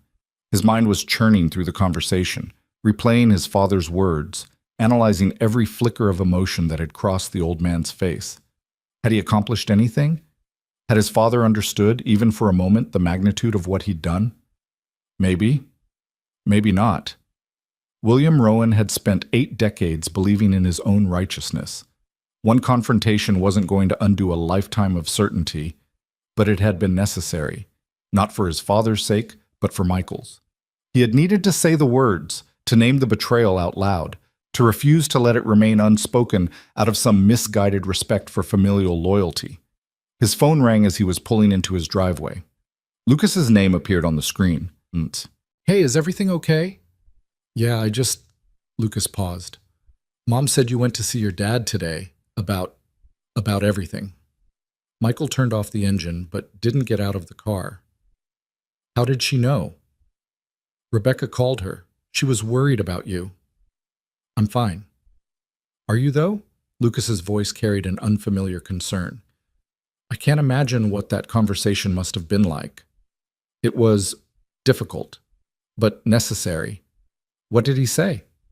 Michael considered how to answer. Lucas deserved honesty, but he also deserved protection from the ugliest parts of this situation. He said he didn't regret what he did. He believed he was protecting me. Michael exhaled slowly. He was wrong, but I don't think he'll ever fully understand that. Lucas was quiet for a moment. How do you feel about it? I feel... Michael searched for the right word. Sad, mostly. Not for myself. For him. He's going to die without ever understanding what he missed, what he cost himself. What did he cost himself? You. Knowing you. Watching you grow up, being part of your life. Michael's voice thickened. He could have had a grandson. Instead, he has a clear conscience about a decision that destroyed countless opportunities for joy. That is sad. It is. Another pause. Then Lucas said something that made Michael's breath catch. I'm glad you're not like him. I'm glad you chose differently. I almost didn't. I almost let the anger and the hurt keep me from reaching out. If Elena hadn't found me, Michael shook his head. I could have gone my whole life without knowing you, and that would have been a tragedy. But you didn't. You reached back. You showed up. Lucas's voice was steadier now. That matters. Even if everything else was messed up, that matters. I hope so. It does. A brief silence, then, Hey, Caleb and I are going to play video games tonight. Do you want to join? The invitation was so casual, so normal, that Michael almost laughed. 2 months ago, Lucas could barely tolerate being in the same room with him. Now he was asking if Michael wanted to play video games. I'd love that, Michael said. Cool, be online at 8. I'll be there. The call ended. Michael sat in his car for another minute, processing the whiplash of the day. From confrontation to connection, from his father's cold justifications to his son's warm invitation. This was healing. Not the dramatic movie-style reconciliation he'd half expected, but something quieter and more real, day by day. Conversation by conversation. One small gesture at a time. He got out of the car and walked toward the house, where Caleb was waiting with controllers ready and a whole evening of ordinary family time ahead. November brought Lucas's early decision application to MYT. Michael insisted on being there when Lucas submitted it. They gathered at Elena's apartment in Cambridge. Michael, Elena, Caleb, and Lucas crowded around Elena's kitchen table while Lucas's finger hovered over the submit button. This is it, Lucas said, his voice tight with nervous energy. Once I click this, it's out of my hands. You've done everything you can, Elena said. Your application is strong. Your essays are beautiful. Whatever happens, you should be proud of what you've accomplished. What she said, Caleb added. And if they don't take you, they're idiots. Lucas laughed nervously. Thanks for the vote of confidence. Michael leaned forward. Lucas, look at me. Lucas met his gaze, and Michael saw the fear beneath the bravado, the same fear that had driven him to excel at everything, to prove himself to a world that had never given him the benefit of the doubt. No matter what happens with this application, you are already remarkable. MIT would be lucky to have you, but their decision doesn't define your worth. It never could. Lucas swallowed hard. Easy for you to say. It's not easy at all. I spent years defining myself by external validation. Grades, promotions, salary figures. It took me a long time to realize that none of it meant anything if I wasn't living according to my own values. Michael paused.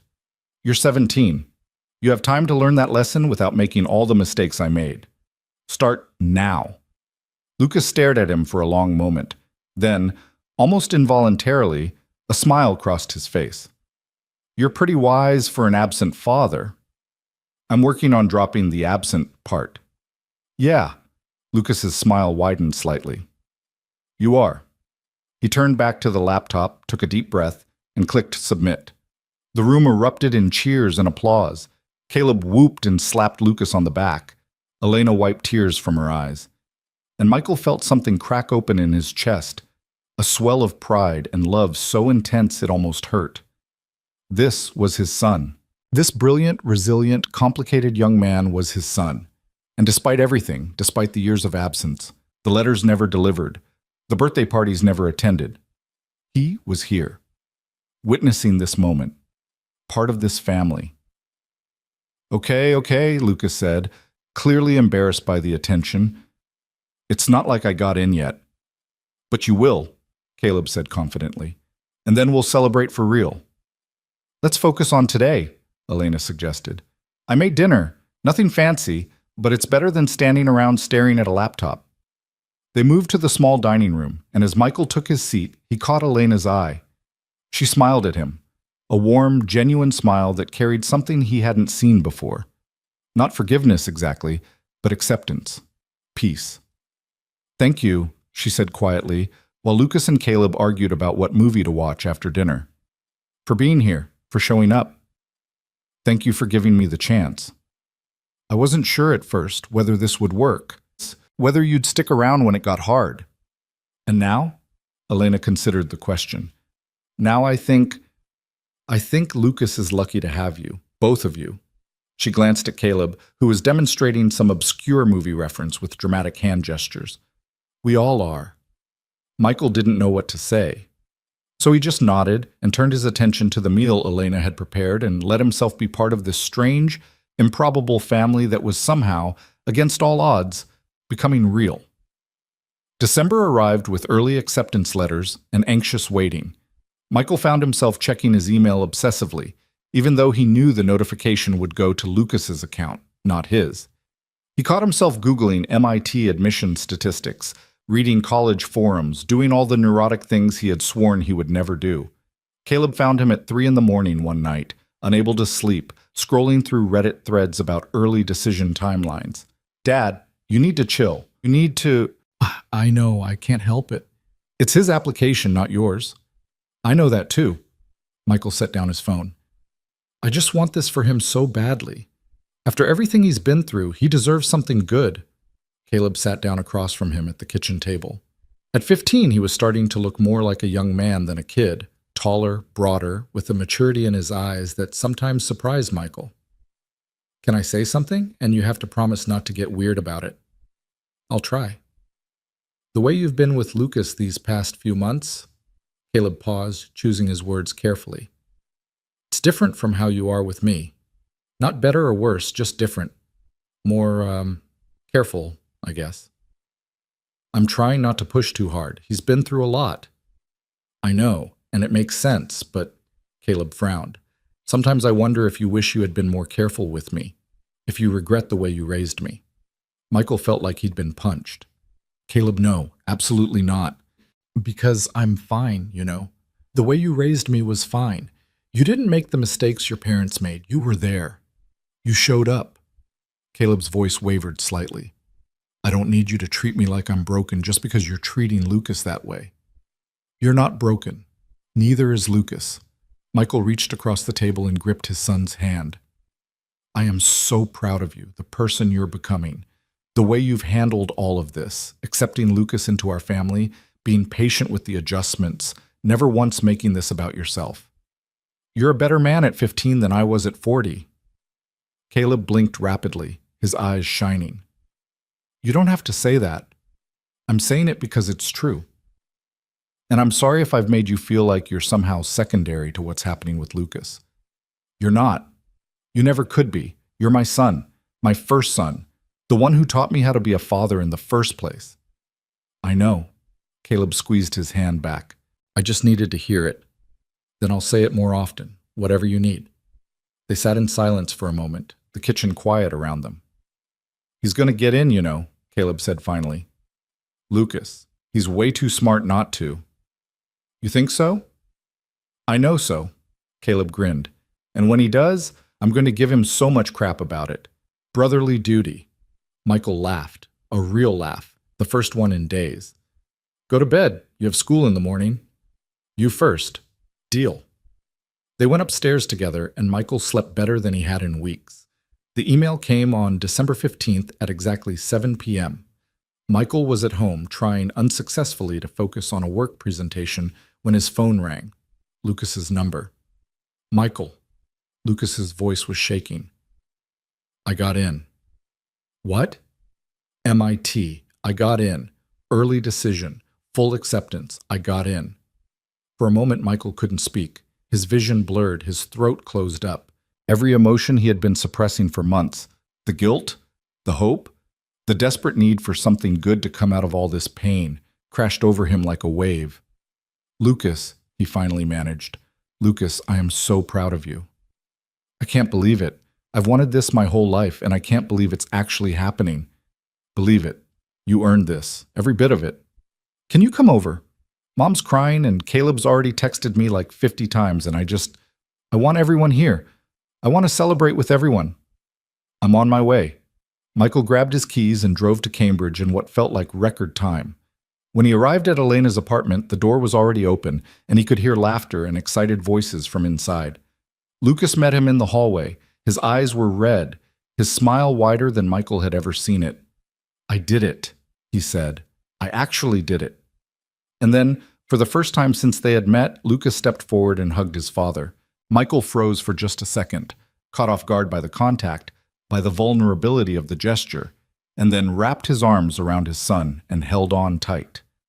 They stood there for a long moment, two people who had been strangers 5 months ago, connected now by something that went beyond blood or obligation, connected by choice, by effort, by the slow, painful, beautiful work of building a relationship from nothing.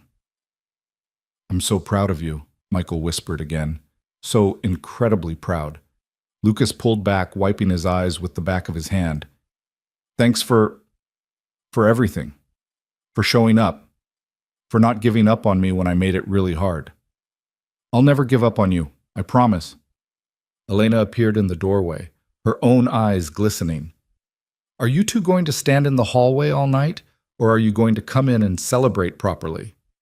They went inside, where Caleb was already uncorking sparkling cider, and Elena had set out a spread of Lucas's favorite foods. The apartment was small and crowded with 4 people, but it felt fuller than any mansion Michael had ever been in. They toasted to Lucas's future. They laughed and cried and told stories about the insane journey that had brought them to this moment. Caleb and Lucas bickered like brothers who had known each other their whole lives. Elena caught Michael's eye across the room and smiled.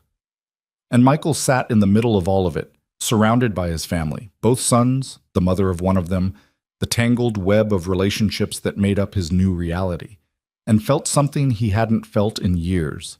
Complete. Not perfect. Never perfect. But whole in a way that mattered. Later that night, after the cider was finished and the food was gone and everyone was talked out, Michael found himself alone on Elena's small balcony, looking out at the Cambridge skyline. Elena joined him, wrapping a sweater around her shoulders against the December chill. Hell of a night, she said. Hell of a year.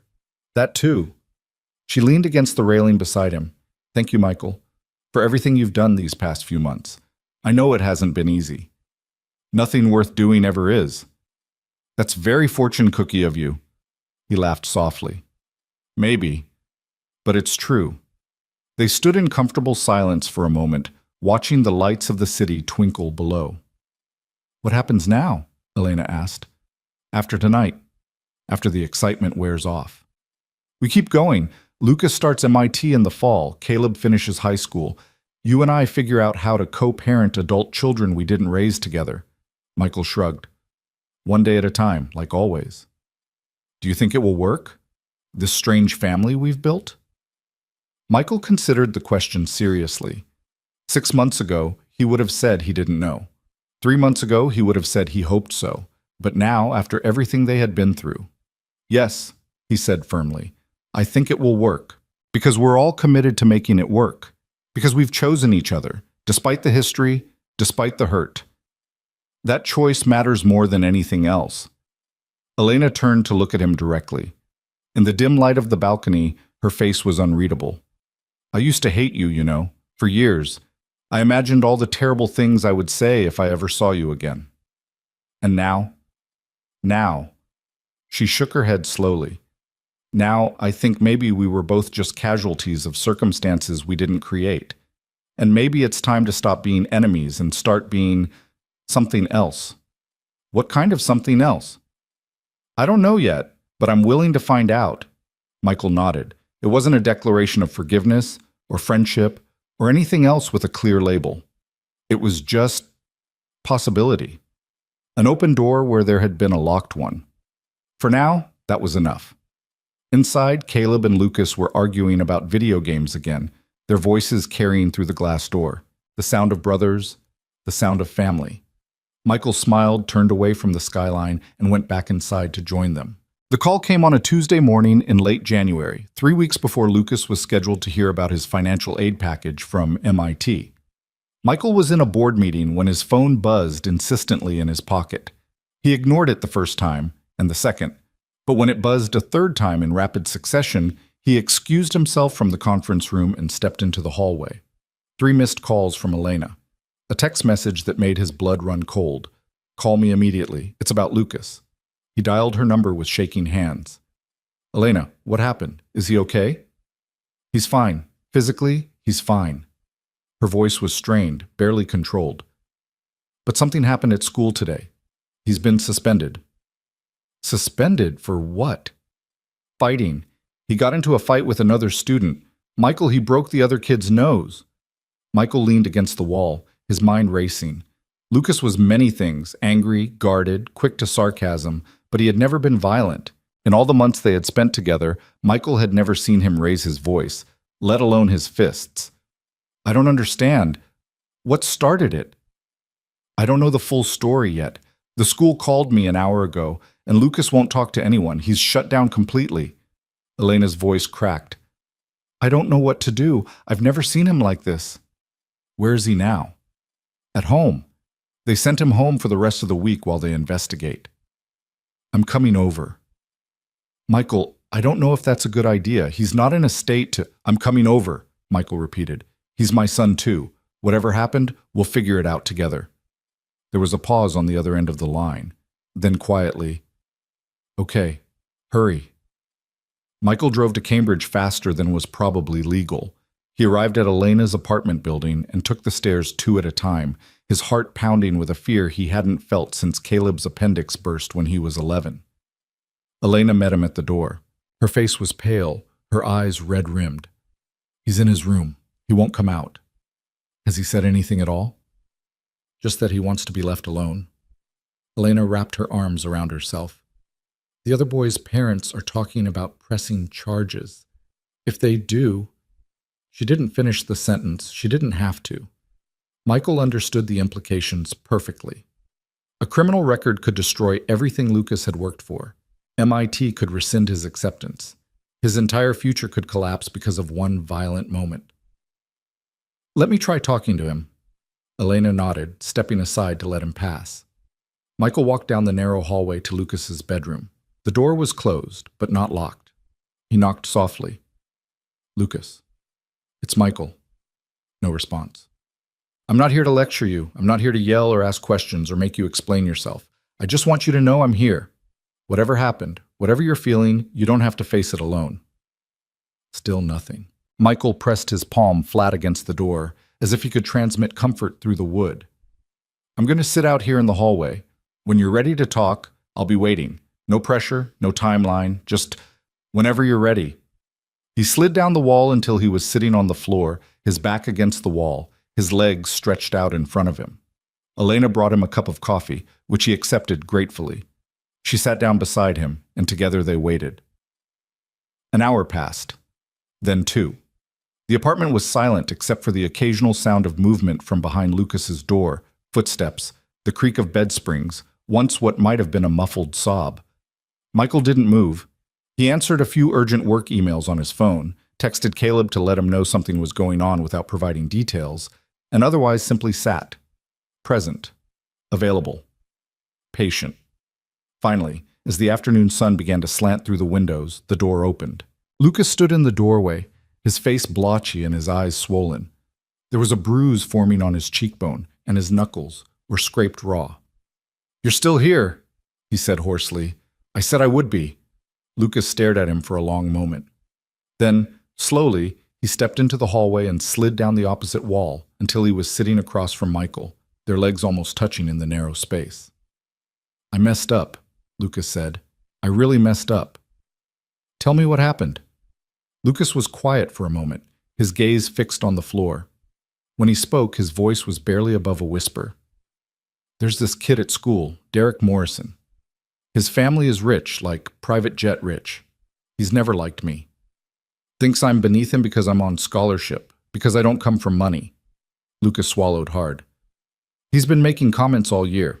Little things, mostly, stuff I could ignore, but today..." "What happened today?" "He found out about you, about us. The whole situation." Lucas's voice cracked. "I don't know how. Someone must have talked, and he started making jokes about it, in front of everyone. Saying my mom was a gold digger who got knocked up on purpose.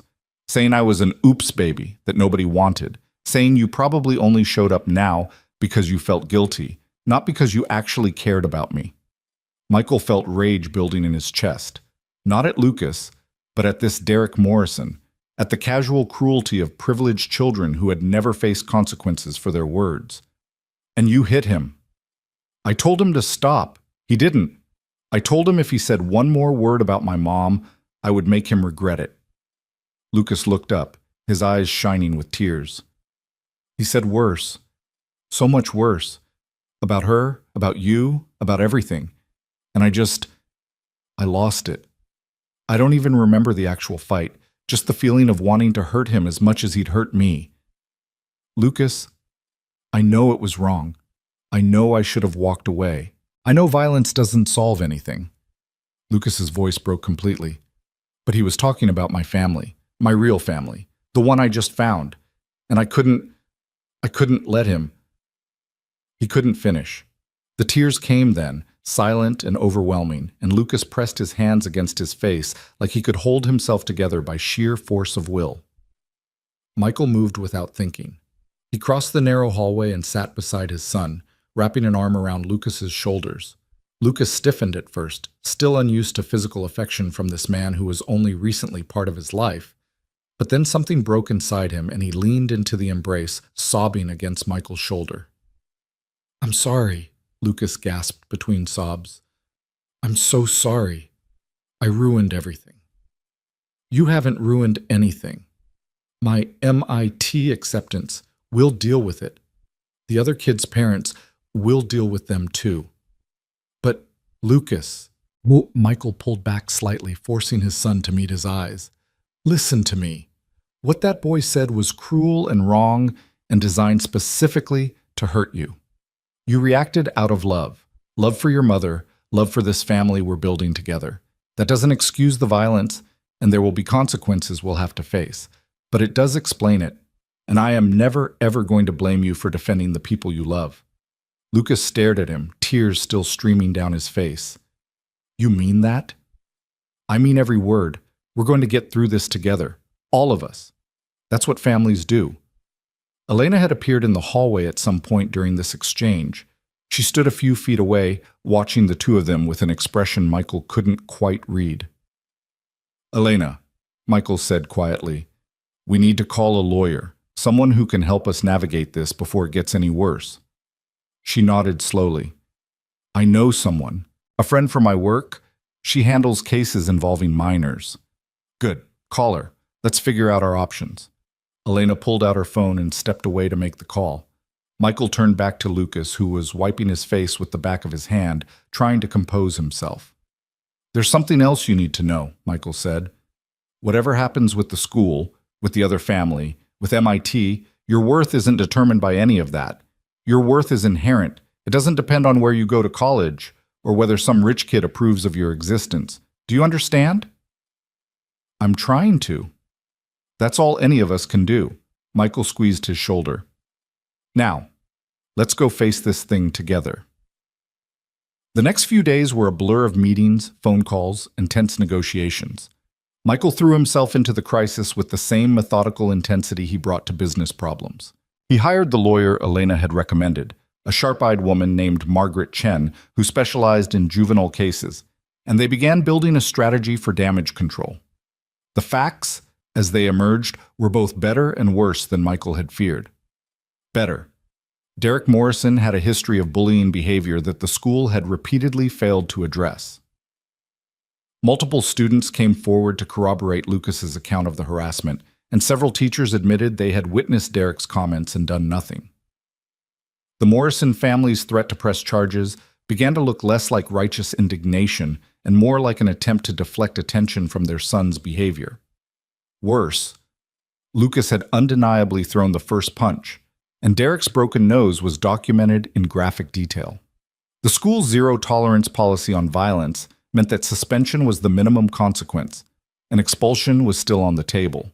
And MIT, when discreetly contacted by Margaret Chen, indicated that they would need to review any disciplinary actions before finalizing Lucas's enrollment. The good news is that they haven't rescinded the acceptance yet, Margaret reported during a meeting at Elena's apartment. The bad news is that they're watching closely. If this goes to criminal charges, or if the school decides to expel him, MIT will almost certainly reconsider. So what do we do? Elena asked, her voice tight with anxiety. We go on the offensive. Not against Derek, that would look petty. Against the school's failure to protect Lucas from documented harassment. Margaret spread a folder of documents across the coffee table. I've compiled every incident report, every witness statement, every email exchange where administrators acknowledged Derek's behavior and did nothing. If we present this to the school board, we can make a case that Lucas was failed by the system long before he threw that punch. Will it work? Lucas asked quietly. He had been sitting in the corner of the room, silent and withdrawn for most of the meeting. I think so. The school district doesn't want a lawsuit, and they definitely don't want the local news picking up a story about bullying they ignored. If we offer them a face-saving way out, suspension served, counseling completed, no permanent mark on your record, they'll probably take it. And the Morrisons? Margaret's expression hardened. The Morrisons are a different problem. They're wealthy, connected, and clearly used to getting their way, but they're also vulnerable. Derek's behavior pattern makes them look like negligent parents who raised a bully. If they push for criminal charges, we push back with a civil claim for harassment. It becomes mutually assured destruction. So we're threatening them, Elena said flatly. We're making it clear that pursuing this aggressively will hurt them more than it hurts Lucas. That's not a threat, it's a reality check. Michael had been listening quietly, processing the strategy. Now he spoke up. What do you need from us? Support, presence, every meeting, every hearing, every conversation with school officials. I want both of you there. Lucas needs to see his parents standing behind him, and the decision makers need to see that this family isn't going to be pushed around. Michael nodded. Whatever it takes. I'll clear my schedule. Elena shot him a look that was hard to interpret. Gratitude, maybe, or surprise that he was willing to prioritize this over his career. I mean it, Michael said, meeting her gaze. Lucas comes first. Everything else can wait. The disciplinary hearing was held 10 days later in a conference room at Cambridge Regional High School. Michael arrived early, as always, wearing his most intimidating business suit. Elena sat beside him in a navy blue dress that projected quiet competence. Lucas, scrubbed clean and dressed in clothes Michael had helped him pick out, sat between them with his hands folded tightly in his lap. On the other side of the table sat the school principal, two vice principals, a representative from the district office, and a lawyer Michael didn't recognize. The Morrisons had not been invited to this particular meeting. Margaret had made sure of that. This was about Lucas's disciplinary status, not criminal charges. Thank you all for being here, the principal began. We're here to discuss the incident involving Lucas Harrison and Derek Morrison on January 23rd, and to determine appropriate consequences. Margaret Chen stood. Before we proceed, I'd like to submit additional documentation for the committee's review. She slid a thick folder across the table. The principal opened it, and his face paled as he scanned the contents. This is a comprehensive record of harassment that Lucas Harrison has endured from Derek Morrison over the past 18 months, Margaret continued. It includes witness statements from 12 students, written complaints filed by Lucas that were never acted upon, and email exchanges between teachers and administrators acknowledging the problem and deciding to monitor the situation rather than intervene. Ms. Chen, the district representative started. I'm not finished. This documentation clearly establishes that Lucas was failed by the very institution that was supposed to protect him. He reported the harassment. He followed proper channels. He did everything right. And in response, he was told to ignore it, to develop a thicker skin, to understand that boys will be boys. Margaret's voice was cold and precise. When the system fails to protect a student from sustained harassment, that student cannot then be blamed for finally fighting back. The room was silent. Michael watched the administrators exchange nervous glances, clearly recognizing the legal minefield they had stumbled into. We're not asking for special treatment, Margaret continued. Lucas accepts responsibility for his actions. He's willing to complete a suspension, participate in counseling, and adhere to any reasonable behavioral requirements the school deems appropriate. What we're asking is that he not be expelled and that his permanent record reflect the full context of this incident, including the school's documented failure to address the harassment that provoked it. The principal cleared his throat. This is a lot to process. We'll need time to review these documents. Of course, but I would remind the committee that Lucas has already been accepted to MYT, and any permanent disciplinary action could affect that acceptance. I'm sure the school wouldn't want to be responsible for destroying a student's future because it failed to protect him from a bully. The threat was implicit but unmistakable. The district lawyer leaned over and whispered something to the principal, who nodded slowly. We'll adjourn for the day and reconvene next week. In the meantime, Lucas will remain on suspension, but will suspend any further disciplinary proceedings pending review. Thank you, Margaret said smoothly. We look forward to resolving this matter fairly. Outside the conference room, Lucas let out a breath he seemed to have been holding for hours. Is it over? Not yet, Margaret said. But that went well. They're scared. Scared people make deals. You were incredible, Elena said. Thank you. Thank me when it's actually resolved. Margaret gathered her briefcase. I'll be in touch. In the meantime, Lucas, stay out of trouble. Don't give them any excuse to change their minds. I won't. Margaret left, and the three of them stood in the school hallway, father, mother, son, processing what had just happened. I thought I was going to throw up, Lucas admitted. The whole time I felt like I was going to throw up. You did great, Michael said. You sat there with dignity and let your advocate do her job. That takes more strength than throwing punches. Lucas almost smiled. I don't know if I'd go that far. I would.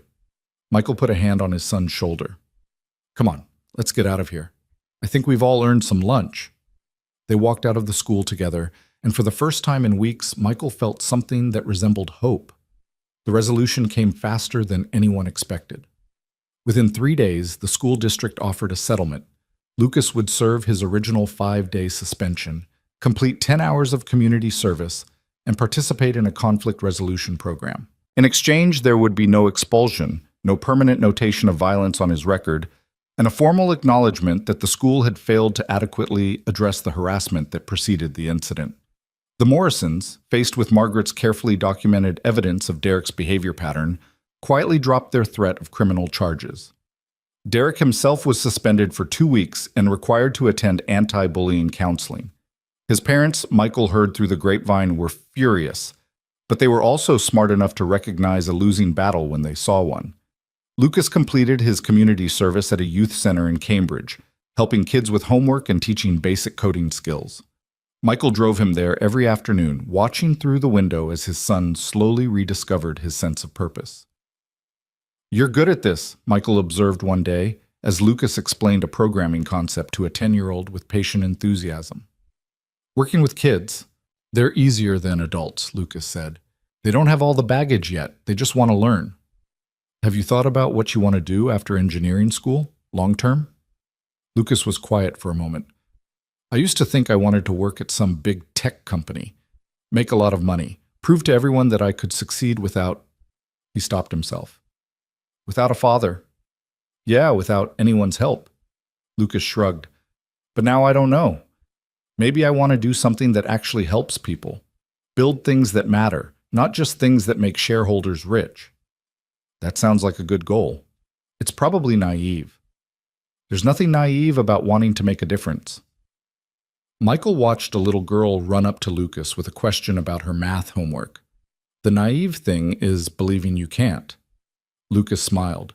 A real smile, not the guarded half-expression Michael had grown used to. When did you get so philosophical? I've had a lot of time to think lately about what matters, about what I want my legacy to be. And what do you want it to be? Michael considered the question seriously. A year ago, he would have answered with something about professional achievement, financial security, the tangible markers of success he had spent his whole life pursuing. Now, watching his son help a child understand fractions, the answer felt obvious. This, he said simply, being here, being part of your life, watching you become the person you're meant to be. Lucas didn't respond immediately, but something shifted in his expression, a softening, a letting go of some last reserve of defensiveness. Thanks, Dad. It was the first time Lucas had called him that. Dad. Not Michael, not my biological father, not any of the careful distancing terms he had used before. Dad. Michael's throat tightened. He blinked rapidly, trying to maintain composure. You're welcome, son. The MIT financial aid package arrived in early February, and it was better than anyone had hoped. Full tuition coverage, plus a generous living stipend. Lucas would be able to attend his dream school without taking on crushing debt, without worrying about how to afford textbooks or meal plans, or any of the 100 small expenses that could derail a student from a modest background. When Lucas called to share the news, his voice was shaking with disbelief. It's real, he kept saying. It's actually real. I'm going to MIT. Michael insisted on taking everyone out to dinner to celebrate. Lucas, Elena, Caleb, even Rebecca, who had flown in from New York for the occasion. They went to the nicest restaurant in Cambridge, the kind of place with white tablecloths and wine lists thicker than novellas, and Michael ordered champagne without looking at the price. A toast, he said, raising his glass. To Lucas, who has overcome more obstacles than any 17-year-old should have to face, and who is going to do amazing things with his life. To Lucas, everyone echoed, glasses clinking. Lucas's face was flushed, partly from embarrassment, partly from the half glass of champagne Michael had allowed him. This is too much. You don't have to make such a big deal out of it. Yes, we do, Caleb said firmly. You worked your butt off for this. You deserve a big deal. He's right, Elena added. For 17 years, you've worked toward this moment. Let us celebrate it with you. Lucas looked around the table at the faces surrounding him, his mother, his half-brother, his aunt, his father. A family that had been assembled from broken pieces, held together by choice and effort and stubborn hope. Thank you, he said quietly. All of you. I couldn't have done this alone. You were never alone, Michael said. Even when you thought you were. You had a mother who sacrificed everything for you. You have a brother who thinks you're the coolest person he knows. I never said that, Caleb protested, grinning. You implied it. And you have a father who showed up late to the party, but is trying his best to make up for lost time. Michael met Lucas's gaze directly. We're not a traditional family. We don't have a traditional story, but we're here, and we're not going anywhere. Lucas's eyes glistened. He opened his mouth to respond, but no words came out. It was Elena who broke the emotional tension. Enough with the speeches, she said, smiling. The food's getting cold. Let's eat. They ate. They laughed. They told stories and made plans and argued about which Marvel movie was the best. For a few hours, they were just a family enjoying a meal together. Not a collection of complicated histories and unresolved hurts, but something simpler. Something whole. After dinner, as they walked out of the restaurant into the crisp February night, Lucas pulled Michael aside. Can I talk to you for a second? Of course. They stepped away from the group, standing under a streetlight that cast long shadows across the sidewalk. I've been thinking about something, Lucas said. About my name. Your name? Harrison. My last name. Lucas hesitated. It's my mom's maiden name. She gave it to me because there was no father on the birth certificate, because I didn't have anyone else's name to take. Michael felt his heart rate increase. He had a sense of where this was going, but he didn't want to assume. And now? Now I have a father. A real one. Someone who showed up and stayed and fought for me even when I made it really hard.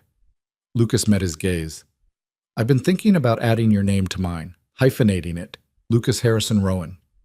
Michael couldn't speak. His throat had closed up completely. You don't have to say yes, Lucas added quickly, misinterpreting the silence. It's just an idea. I know it's weird and legally complicated and, yes. Lucas stopped. What? Yes. If that's what you want, the answer is yes. 1,000 times yes. Michael's voice was rough with emotion. I would be honored, more honored than you could possibly know. Lucas's face broke into a smile. A real smile. Bright and unguarded. Really? Really? Okay. Lucas nodded, almost to himself. Okay. Good. That's good. They stood there for a moment, father and son, united under a streetlight on a cold February night. Then Lucas did something unexpected. He stepped forward and hugged Michael tightly, the way a child hugs a parent they trust completely. Thank you, Lucas whispered, for everything. Michael hugged him back, closing his eyes against the tears that threatened to fall. Thank you for letting me in. When they rejoined the group, Elena raised an eyebrow. Everything okay? Michael looked at Lucas, who nodded. Better than okay, Michael said. I'll explain later. Caleb, who had been watching with the knowing expression of a teenager who understood more than he let on, just smiled. Come on, he said. It's freezing out here.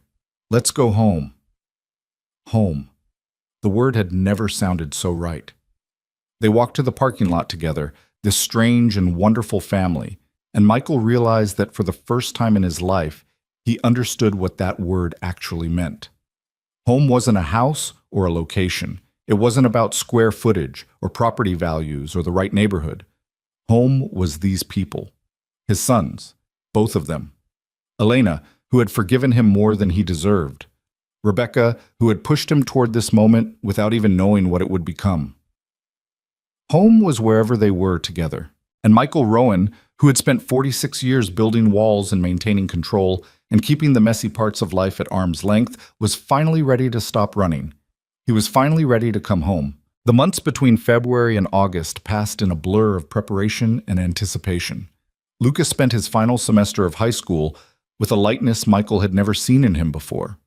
The weight of uncertainty lifted, replaced by the excited energy of someone who knew exactly where he was going and couldn't wait to get there. He finished his senior year with honors, delivered a speech at graduation that made Elena cry and Michael pretend he wasn't crying, and spent his summer working at a robotics camp for underprivileged kids in Boston. Michael watched all of it with a mixture of pride and bittersweet awareness. His son was growing up. His son was leaving. The relationship they had built over the past year would change again, evolving into something new as Lucas moved into the next chapter of his life. But for now, they had this summer. These last few months of proximity before Lucas's world expanded beyond anything Michael could fully be part of. The legal name change was finalized in June. Lucas Harrison officially became Lucas Harrison Rowan on a sunny Wednesday morning in a Cambridge courthouse, with Michael, Elena, Caleb, and Rebecca all present to witness the moment. How does it feel? Caleb asked as they walked out of the courthouse into the bright summer day. Lucas considered the question seriously. Weird. Good weird, but weird. Like I'm the same person, but also someone different. You're the same person with a better name, Caleb said. Welcome to the family, officially. I've been part of the family for months. Yeah, but now it's on paper. That makes it real. Lucas rolled his eyes, but he was smiling. You're such a dork. Takes one to know one, brother. The word had become natural between them over the past months. Brother. Not half-brother, not step-brother, just brother. The distinction no longer seemed to matter. That evening, Michael took the whole family out for dinner. Another celebration, another gathering around a table that had grown larger than he ever expected. They went to the Italian restaurant where he and Elena had shared their first real conversation after the blind date revelation, a choice that felt appropriate given how far they had all come since that night. "I want to make a toast," Elena said, raising her glass. She had been quieter than usual today, more contemplative, and Michael sensed that something was building beneath her composed exterior. "Another toast?" Lucas groaned good-naturedly. "We've had like 50 toasts this year." "This is an important one." Elena's voice was steady, but her eyes glistened in the candlelight. "To family, the one we're born into and the one we choose, to second chances and new beginnings, and to Michael, who could have walked away when he learned the truth, but chose to stay instead." Michael felt his throat tighten. "Elena, let me finish." She met his gaze directly. "I spent 18 years being angry at you, 18 years telling myself that you were the villain of my story, the man who abandoned me and left me to raise our son alone. Finding out the truth about your parents, about the letters, it didn't erase that anger overnight. But watching you this past year," she paused, composing herself. "Watching you show up for Lucas again and again, even when it was hard, even when he pushed you away, it changed something in me." "Mom," Lucas said quietly, reaching for her hand. "I'm not saying everything is perfect. We have years of history that can't be undone. But I want you to know, Michael, that I forgive you. Not because you asked for it, but because holding on to that anger was hurting me more than it was hurting you, and because you've earned it, through your actions, through your consistency, through the father you've become to our son." The table was silent. Michael stared at Elena, overwhelmed by the weight of what she was offering him. Forgiveness. Real forgiveness. Not the polite, surface-level acceptance they had managed for the sake of co-parenting, but something deeper. Something that acknowledged the full scope of their shared history and chose to move forward anyway. "Thank you," he said finally, his voice rough. "That means more than I can possibly express." Elena nodded once, then lifted her glass higher. "To family." "To family," everyone echoed. They drank, they ate. The conversation shifted to lighter topics. Lucas's roommate assignment at MIT, Caleb's upcoming junior year, Rebecca's latest dating disaster. Normal family things. The kind of ordinary moments that, added together, created the fabric of a life. But beneath the surface, something had shifted. A door that had been locked for 18 years had finally opened. The day before Lucas was scheduled to move into his MIT dormitory, Michael asked him to take a drive. "Where are we going?" Lucas asked as they pulled out of Elena's apartment complex. "There's something I want to show you, someone I want you to meet." Lucas raised an eyebrow but didn't press further. He had learned to trust Michael's instincts over the past year, to believe that his father had reasons for the things he did.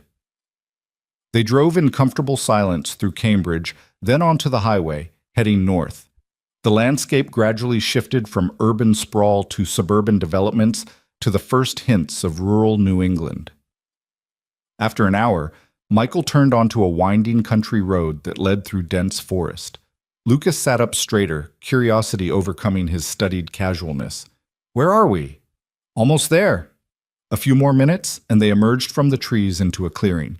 A modest farmhouse sat at the end of a gravel driveway, surrounded by gardens and fruit trees, and the kind of peaceful quiet that existed only far from city noise. Michael parked the car and turned to Lucas. "Before you go off to college, there's someone I want you to know about. Someone who helped make me the person I am today. The person I'm still trying to become." "Who lives here?" "His name is Harold Chen. He was my mentor when I first started at Hartwell Industries. He retired about 10 years ago, moved out here to grow vegetables and read philosophy, and generally live the kind of life most people only dream about." "Why do you want me to meet him?" "Because he taught me things I wish I had learned earlier, about what really matters, about the difference between success and meaning." Michael paused. And because I think, as you start this new chapter, it might help to hear those things from someone other than your father. Lucas considered this for a moment. Then he nodded. Okay, let's go. They walked up the gravel path together. Before they reached the porch, the front door opened and an elderly man stepped out, small and weathered, with bright eyes that sparkled with intelligence and a smile that seemed to hold decades of wisdom. Michael, Harold's voice was warm. It's been too long. It has. Harold, this is my son, Lucas. Lucas? This is Harold Chen. Harold studied Lucas with the careful attention of someone who had spent a lifetime reading people.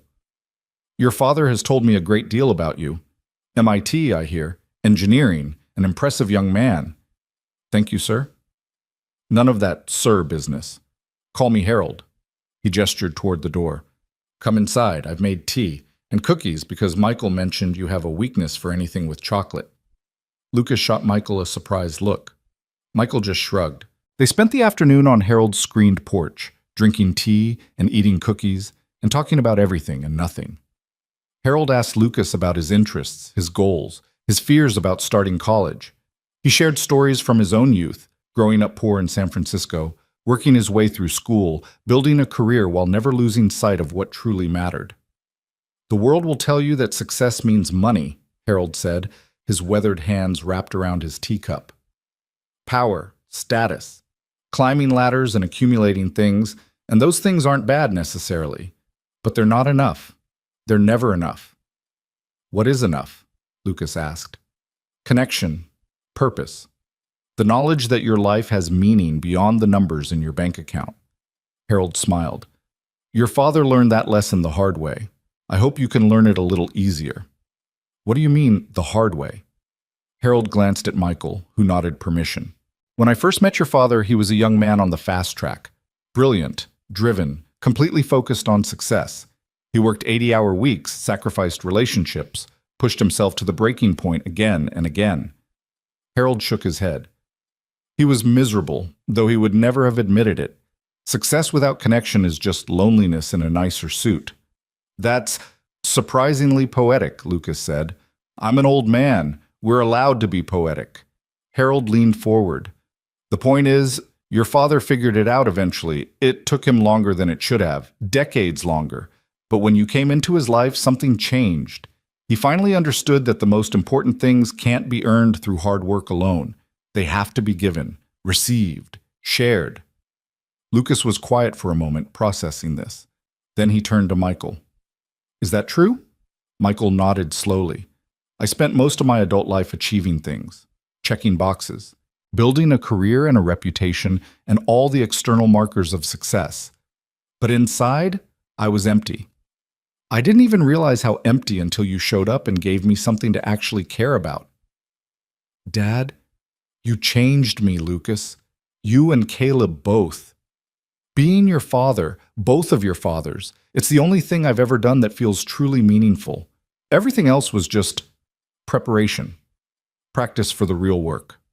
Lucas blinked rapidly, clearly fighting back tears.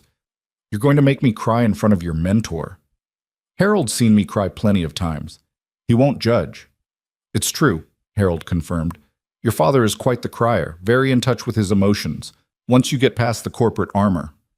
Lucas laughed, a wet, slightly choked sound, and the tension in the room broke. They stayed until evening, watching the sunset paint the sky in shades of orange and pink. As they prepared to leave, Harold pulled Lucas aside for a private word. Michael couldn't hear what was said, but he saw Lucas's expression shift from curious to moved to determined. In the car on the way home, Lucas was quiet for a long time. Finally, he spoke. He told me that the measure of a man isn't what he achieves, but what he repairs. Michael glanced at his son. That sounds like Harold. He said you've spent this past year repairing things, your relationship with me, your understanding of what family means, the parts of yourself that got broken along the way. Lucas paused. He said I should pay attention to that, learn from it, so I don't spend decades breaking things before I figure out how to fix them. Harold is a wise man. Yeah, he is. Lucas was quiet again, then added, Thank you for introducing me to him. for sharing that part of your life.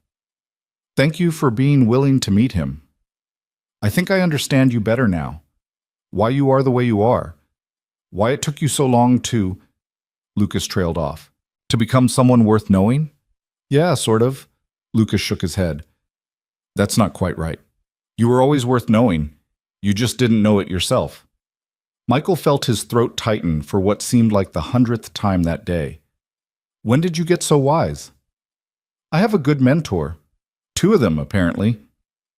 They drove the rest of the way home in comfortable silence, father and son, connected by something that went deeper than blood or obligation, connected by choice, by effort, by the slow, difficult, beautiful work of becoming a family. Move-in day at MIT was chaos and celebration and barely controlled panic, all rolled into one overwhelming experience. Michael arrived at Elena's apartment at 7 in the morning, his SUV already loaded with boxes that wouldn't fit in her smaller car. Caleb had insisted on coming, despite the early hour and the long drive from Boston to Cambridge that they had just made the day before. I want to see his dorm room, Caleb said when Michael expressed surprise. Make sure it's cool enough for my brother. It's a freshman dormitory. I don't think cool is the primary design criteria. Then I'll help make it cool. I brought posters. You brought posters for your brother's dorm room? Obviously, someone has to make sure he doesn't cover his walls with engineering diagrams and nothing else. Lucas emerged from the apartment carrying an overstuffed backpack, Elena close behind with a box of books. Both of them looked simultaneously excited and terrified, the universal expression of families facing a major transition. Ready? Michael asked. Lucas took a deep breath. As I'll ever be. They formed a small caravan, Michael's SUV leading, Elena's sedan following, and made the short drive to the MIT campus. Even from a distance, the energy was palpable. Cars double-parked everywhere, parents unloading luggage, students clustered in nervous groups, orientation volunteers in bright t-shirts directing traffic with enthusiastic efficiency. This is insane, Caleb observed, pressing his face against the window. There are so many people. Welcome to college move-in day, Michael said. It only looks like chaos. There's actually a carefully orchestrated system underneath. If you say so.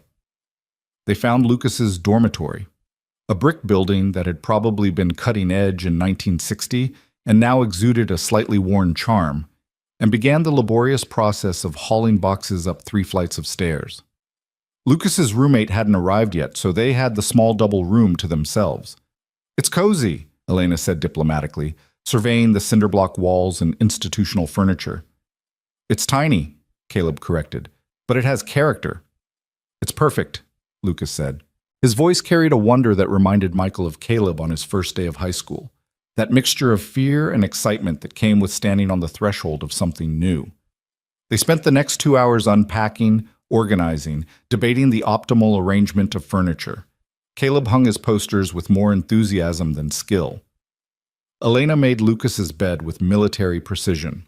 Michael assembled a bookshelf that came with instructions apparently translated from another language. By noon, the room looked almost livable. Lucas sat on his newly made bed, surveying his new home with an expression Michael couldn't quite read.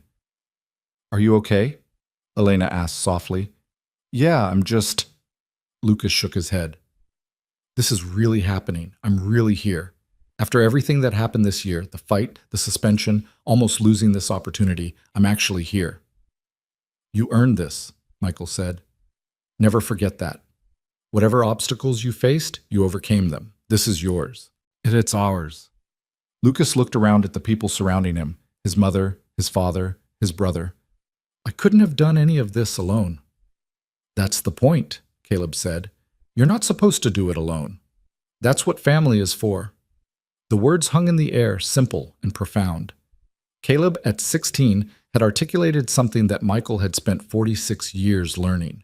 Family wasn't about perfection. It wasn't about shared history or biological connection or the absence of conflict. It was about showing up again and again. Through the difficult moments and the triumphant ones, through the ordinary days and the extraordinary transitions. We should let you get settled, Elena said, her voice thick with unshed tears.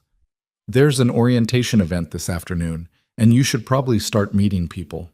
Mom, I know. She pulled Lucas into a tight embrace.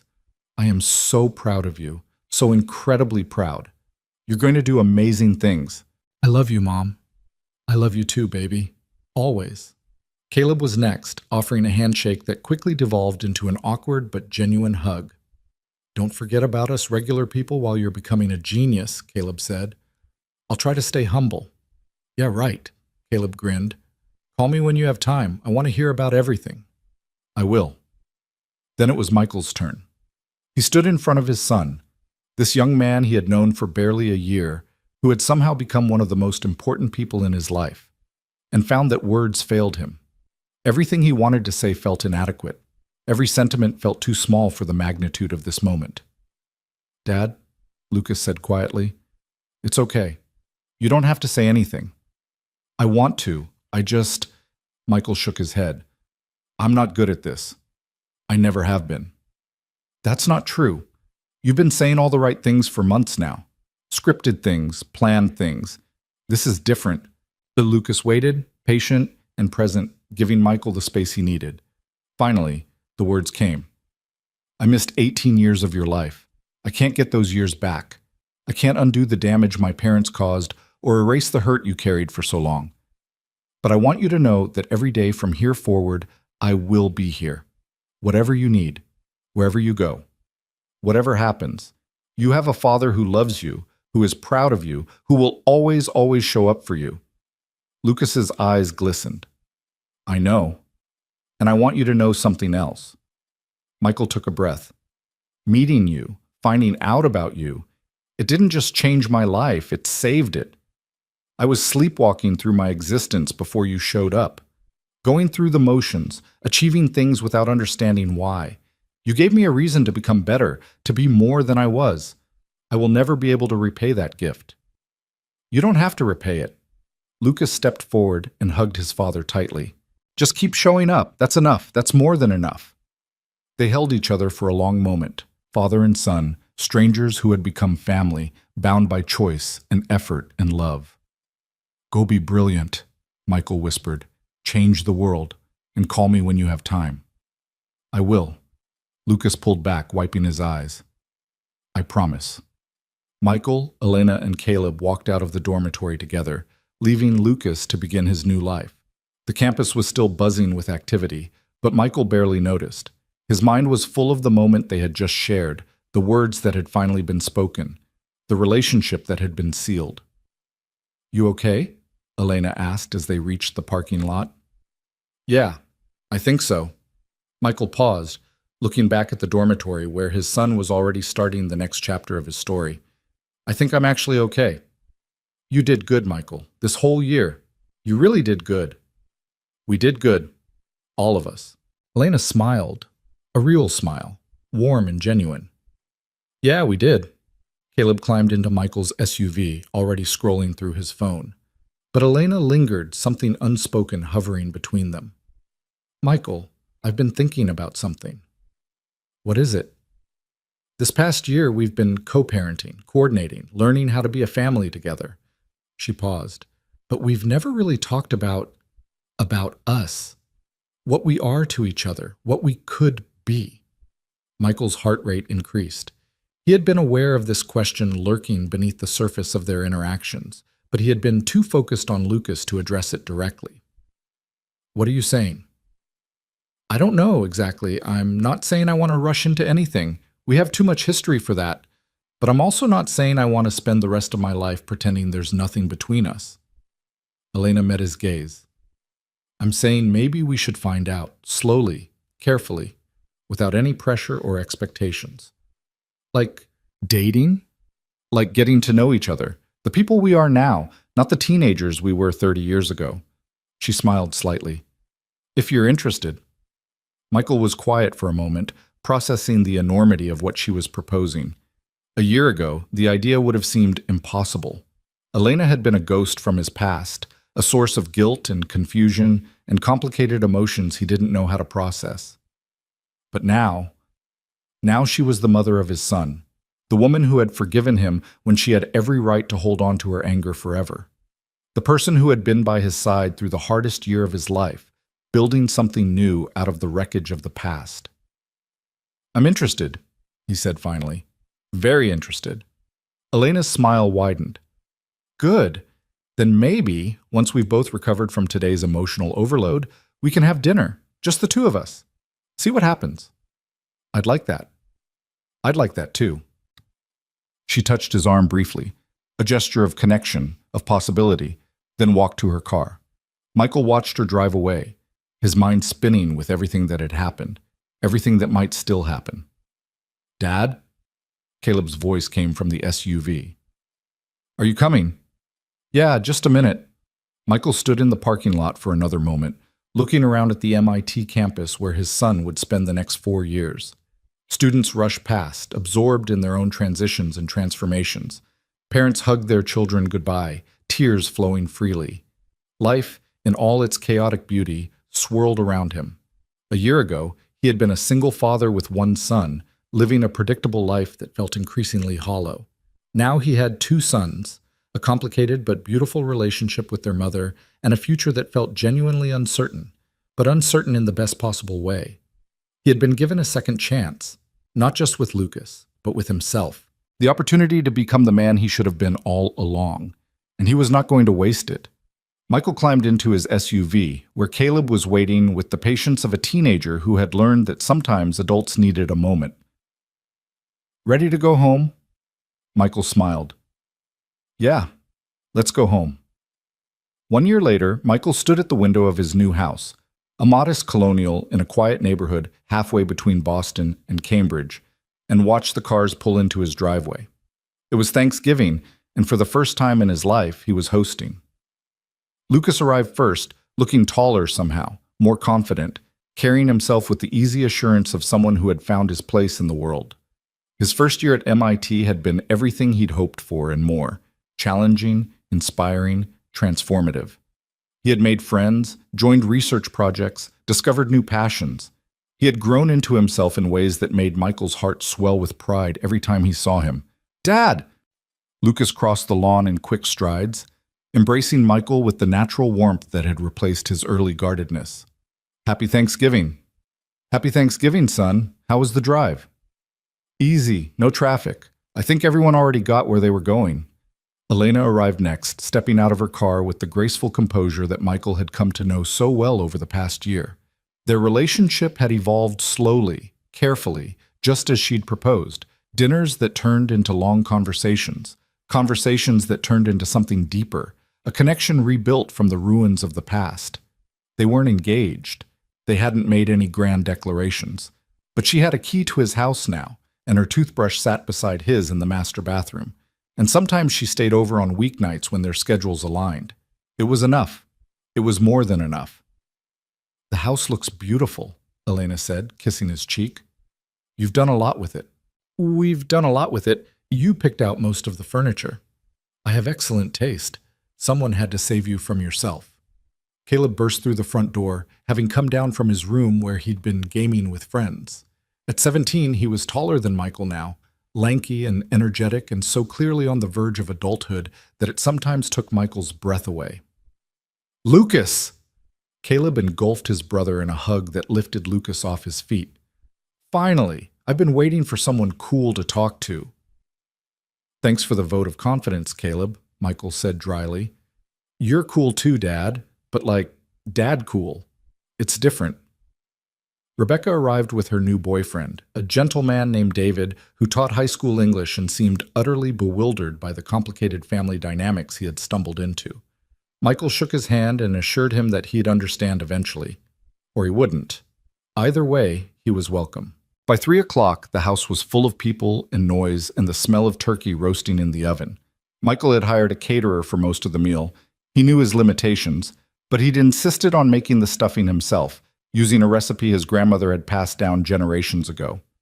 "You're really going domestic," Lucas observed, watching Michael stir the pot with focused intensity. "I never would have pictured this a year ago." "A year ago, I couldn't picture it either. People change." "Yeah." Lucas leaned against the counter, his expression thoughtful. "They really do." "How's school?" "Really?" Beyond the surface level updates? It's good. Hard, but good. I'm where I'm supposed to be. Lucas paused. I've been thinking about the future a lot lately. What I want to do after graduation. And what do you want to do? Something that matters, something that helps people. I've been looking into sustainable energy research, developing technology that could actually make a difference with climate change. Lucas smiled slightly. Harold's philosophy rubbing off on me, I think. He'd be proud to hear that. We should visit him again soon. I'd like that. Dinner was chaotic and wonderful. Plates passed back and forth, conversations overlapping, laughter filling the spaces between words. Michael looked around the table at the faces surrounding him. His sons, their mother, his sister, her boyfriend, the assembled pieces of a family that had been broken and rebuilt into something new. I want to make a toast, he said, raising his glass. Of course you do, Caleb said, grinning. It's been at least 20 minutes since the last one. Humor me. This one's important. Everyone quieted, turning their attention to him. A year and a half ago, I went on a blind date. It was supposed to be just another evening, dinner with a stranger, polite conversation, probably nothing meaningful. Instead, it changed everything. It gave me a son I didn't know I had. It gave me a second chance I didn't know I needed.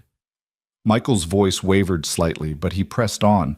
I spent most of my life believing that success meant achievement, promotions and salaries, and the external markers of a life well lived. But I was wrong. Success isn't about what you accumulate. It's about what you build, who you become, the people you love, and the people who love you back. He looked around the table, meeting each person's eyes in turn.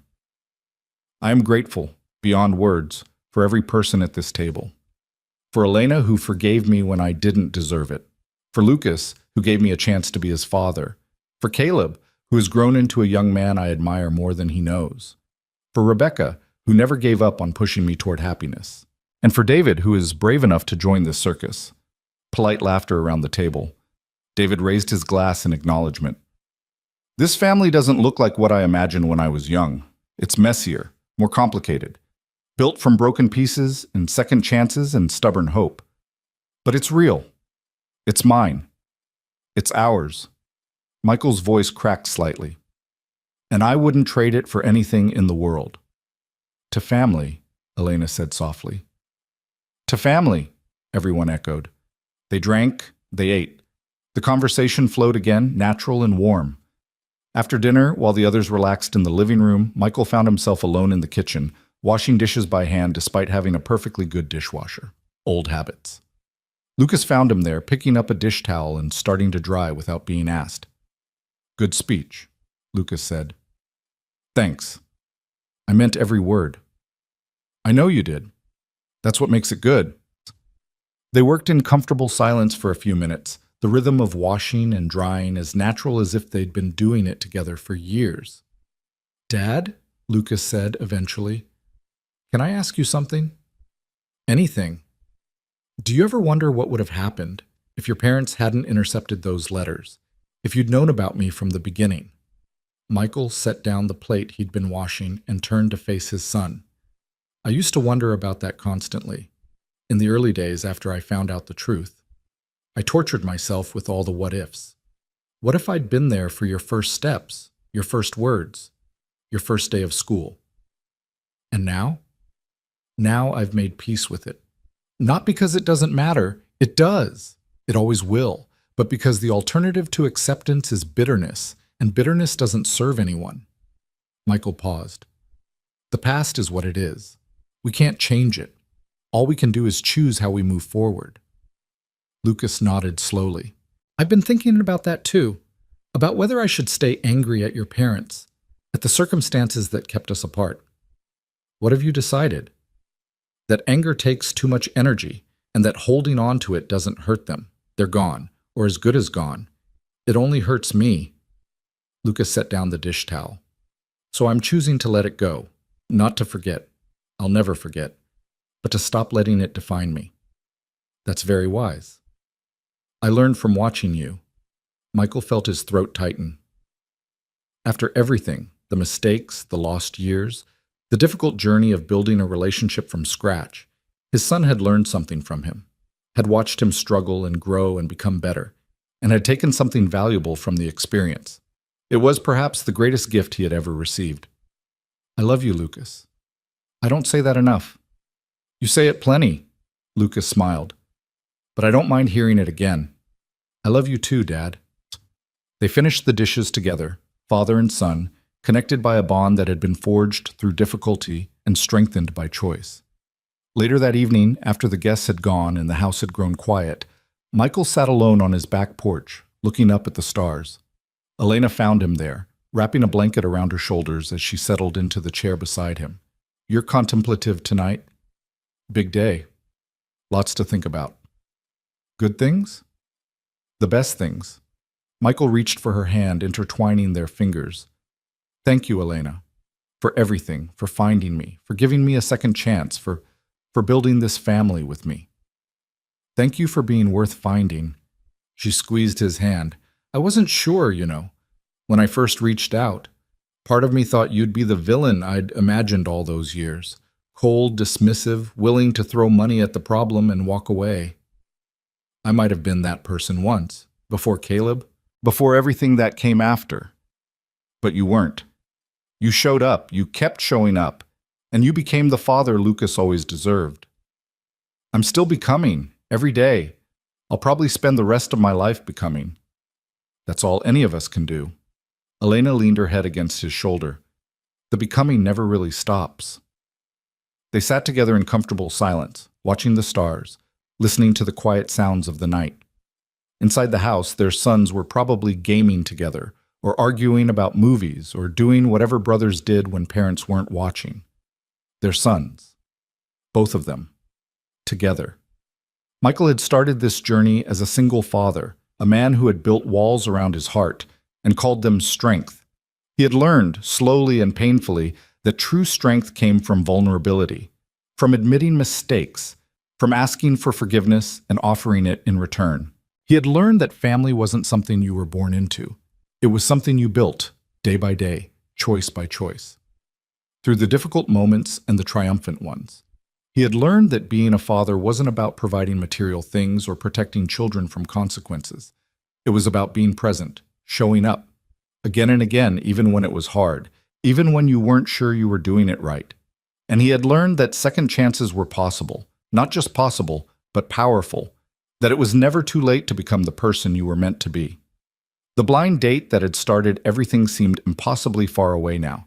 That nervous man sitting in a fancy restaurant, wondering why he had agreed to meet a stranger, had been a different person entirely.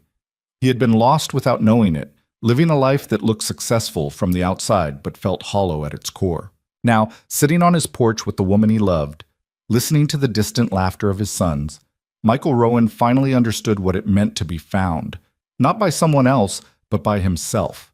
The self he had always been capable of becoming, waiting patiently beneath the armor and the ambition and the fear. What are you thinking about? Elena asked softly. Everything. Nothing. Michael smiled.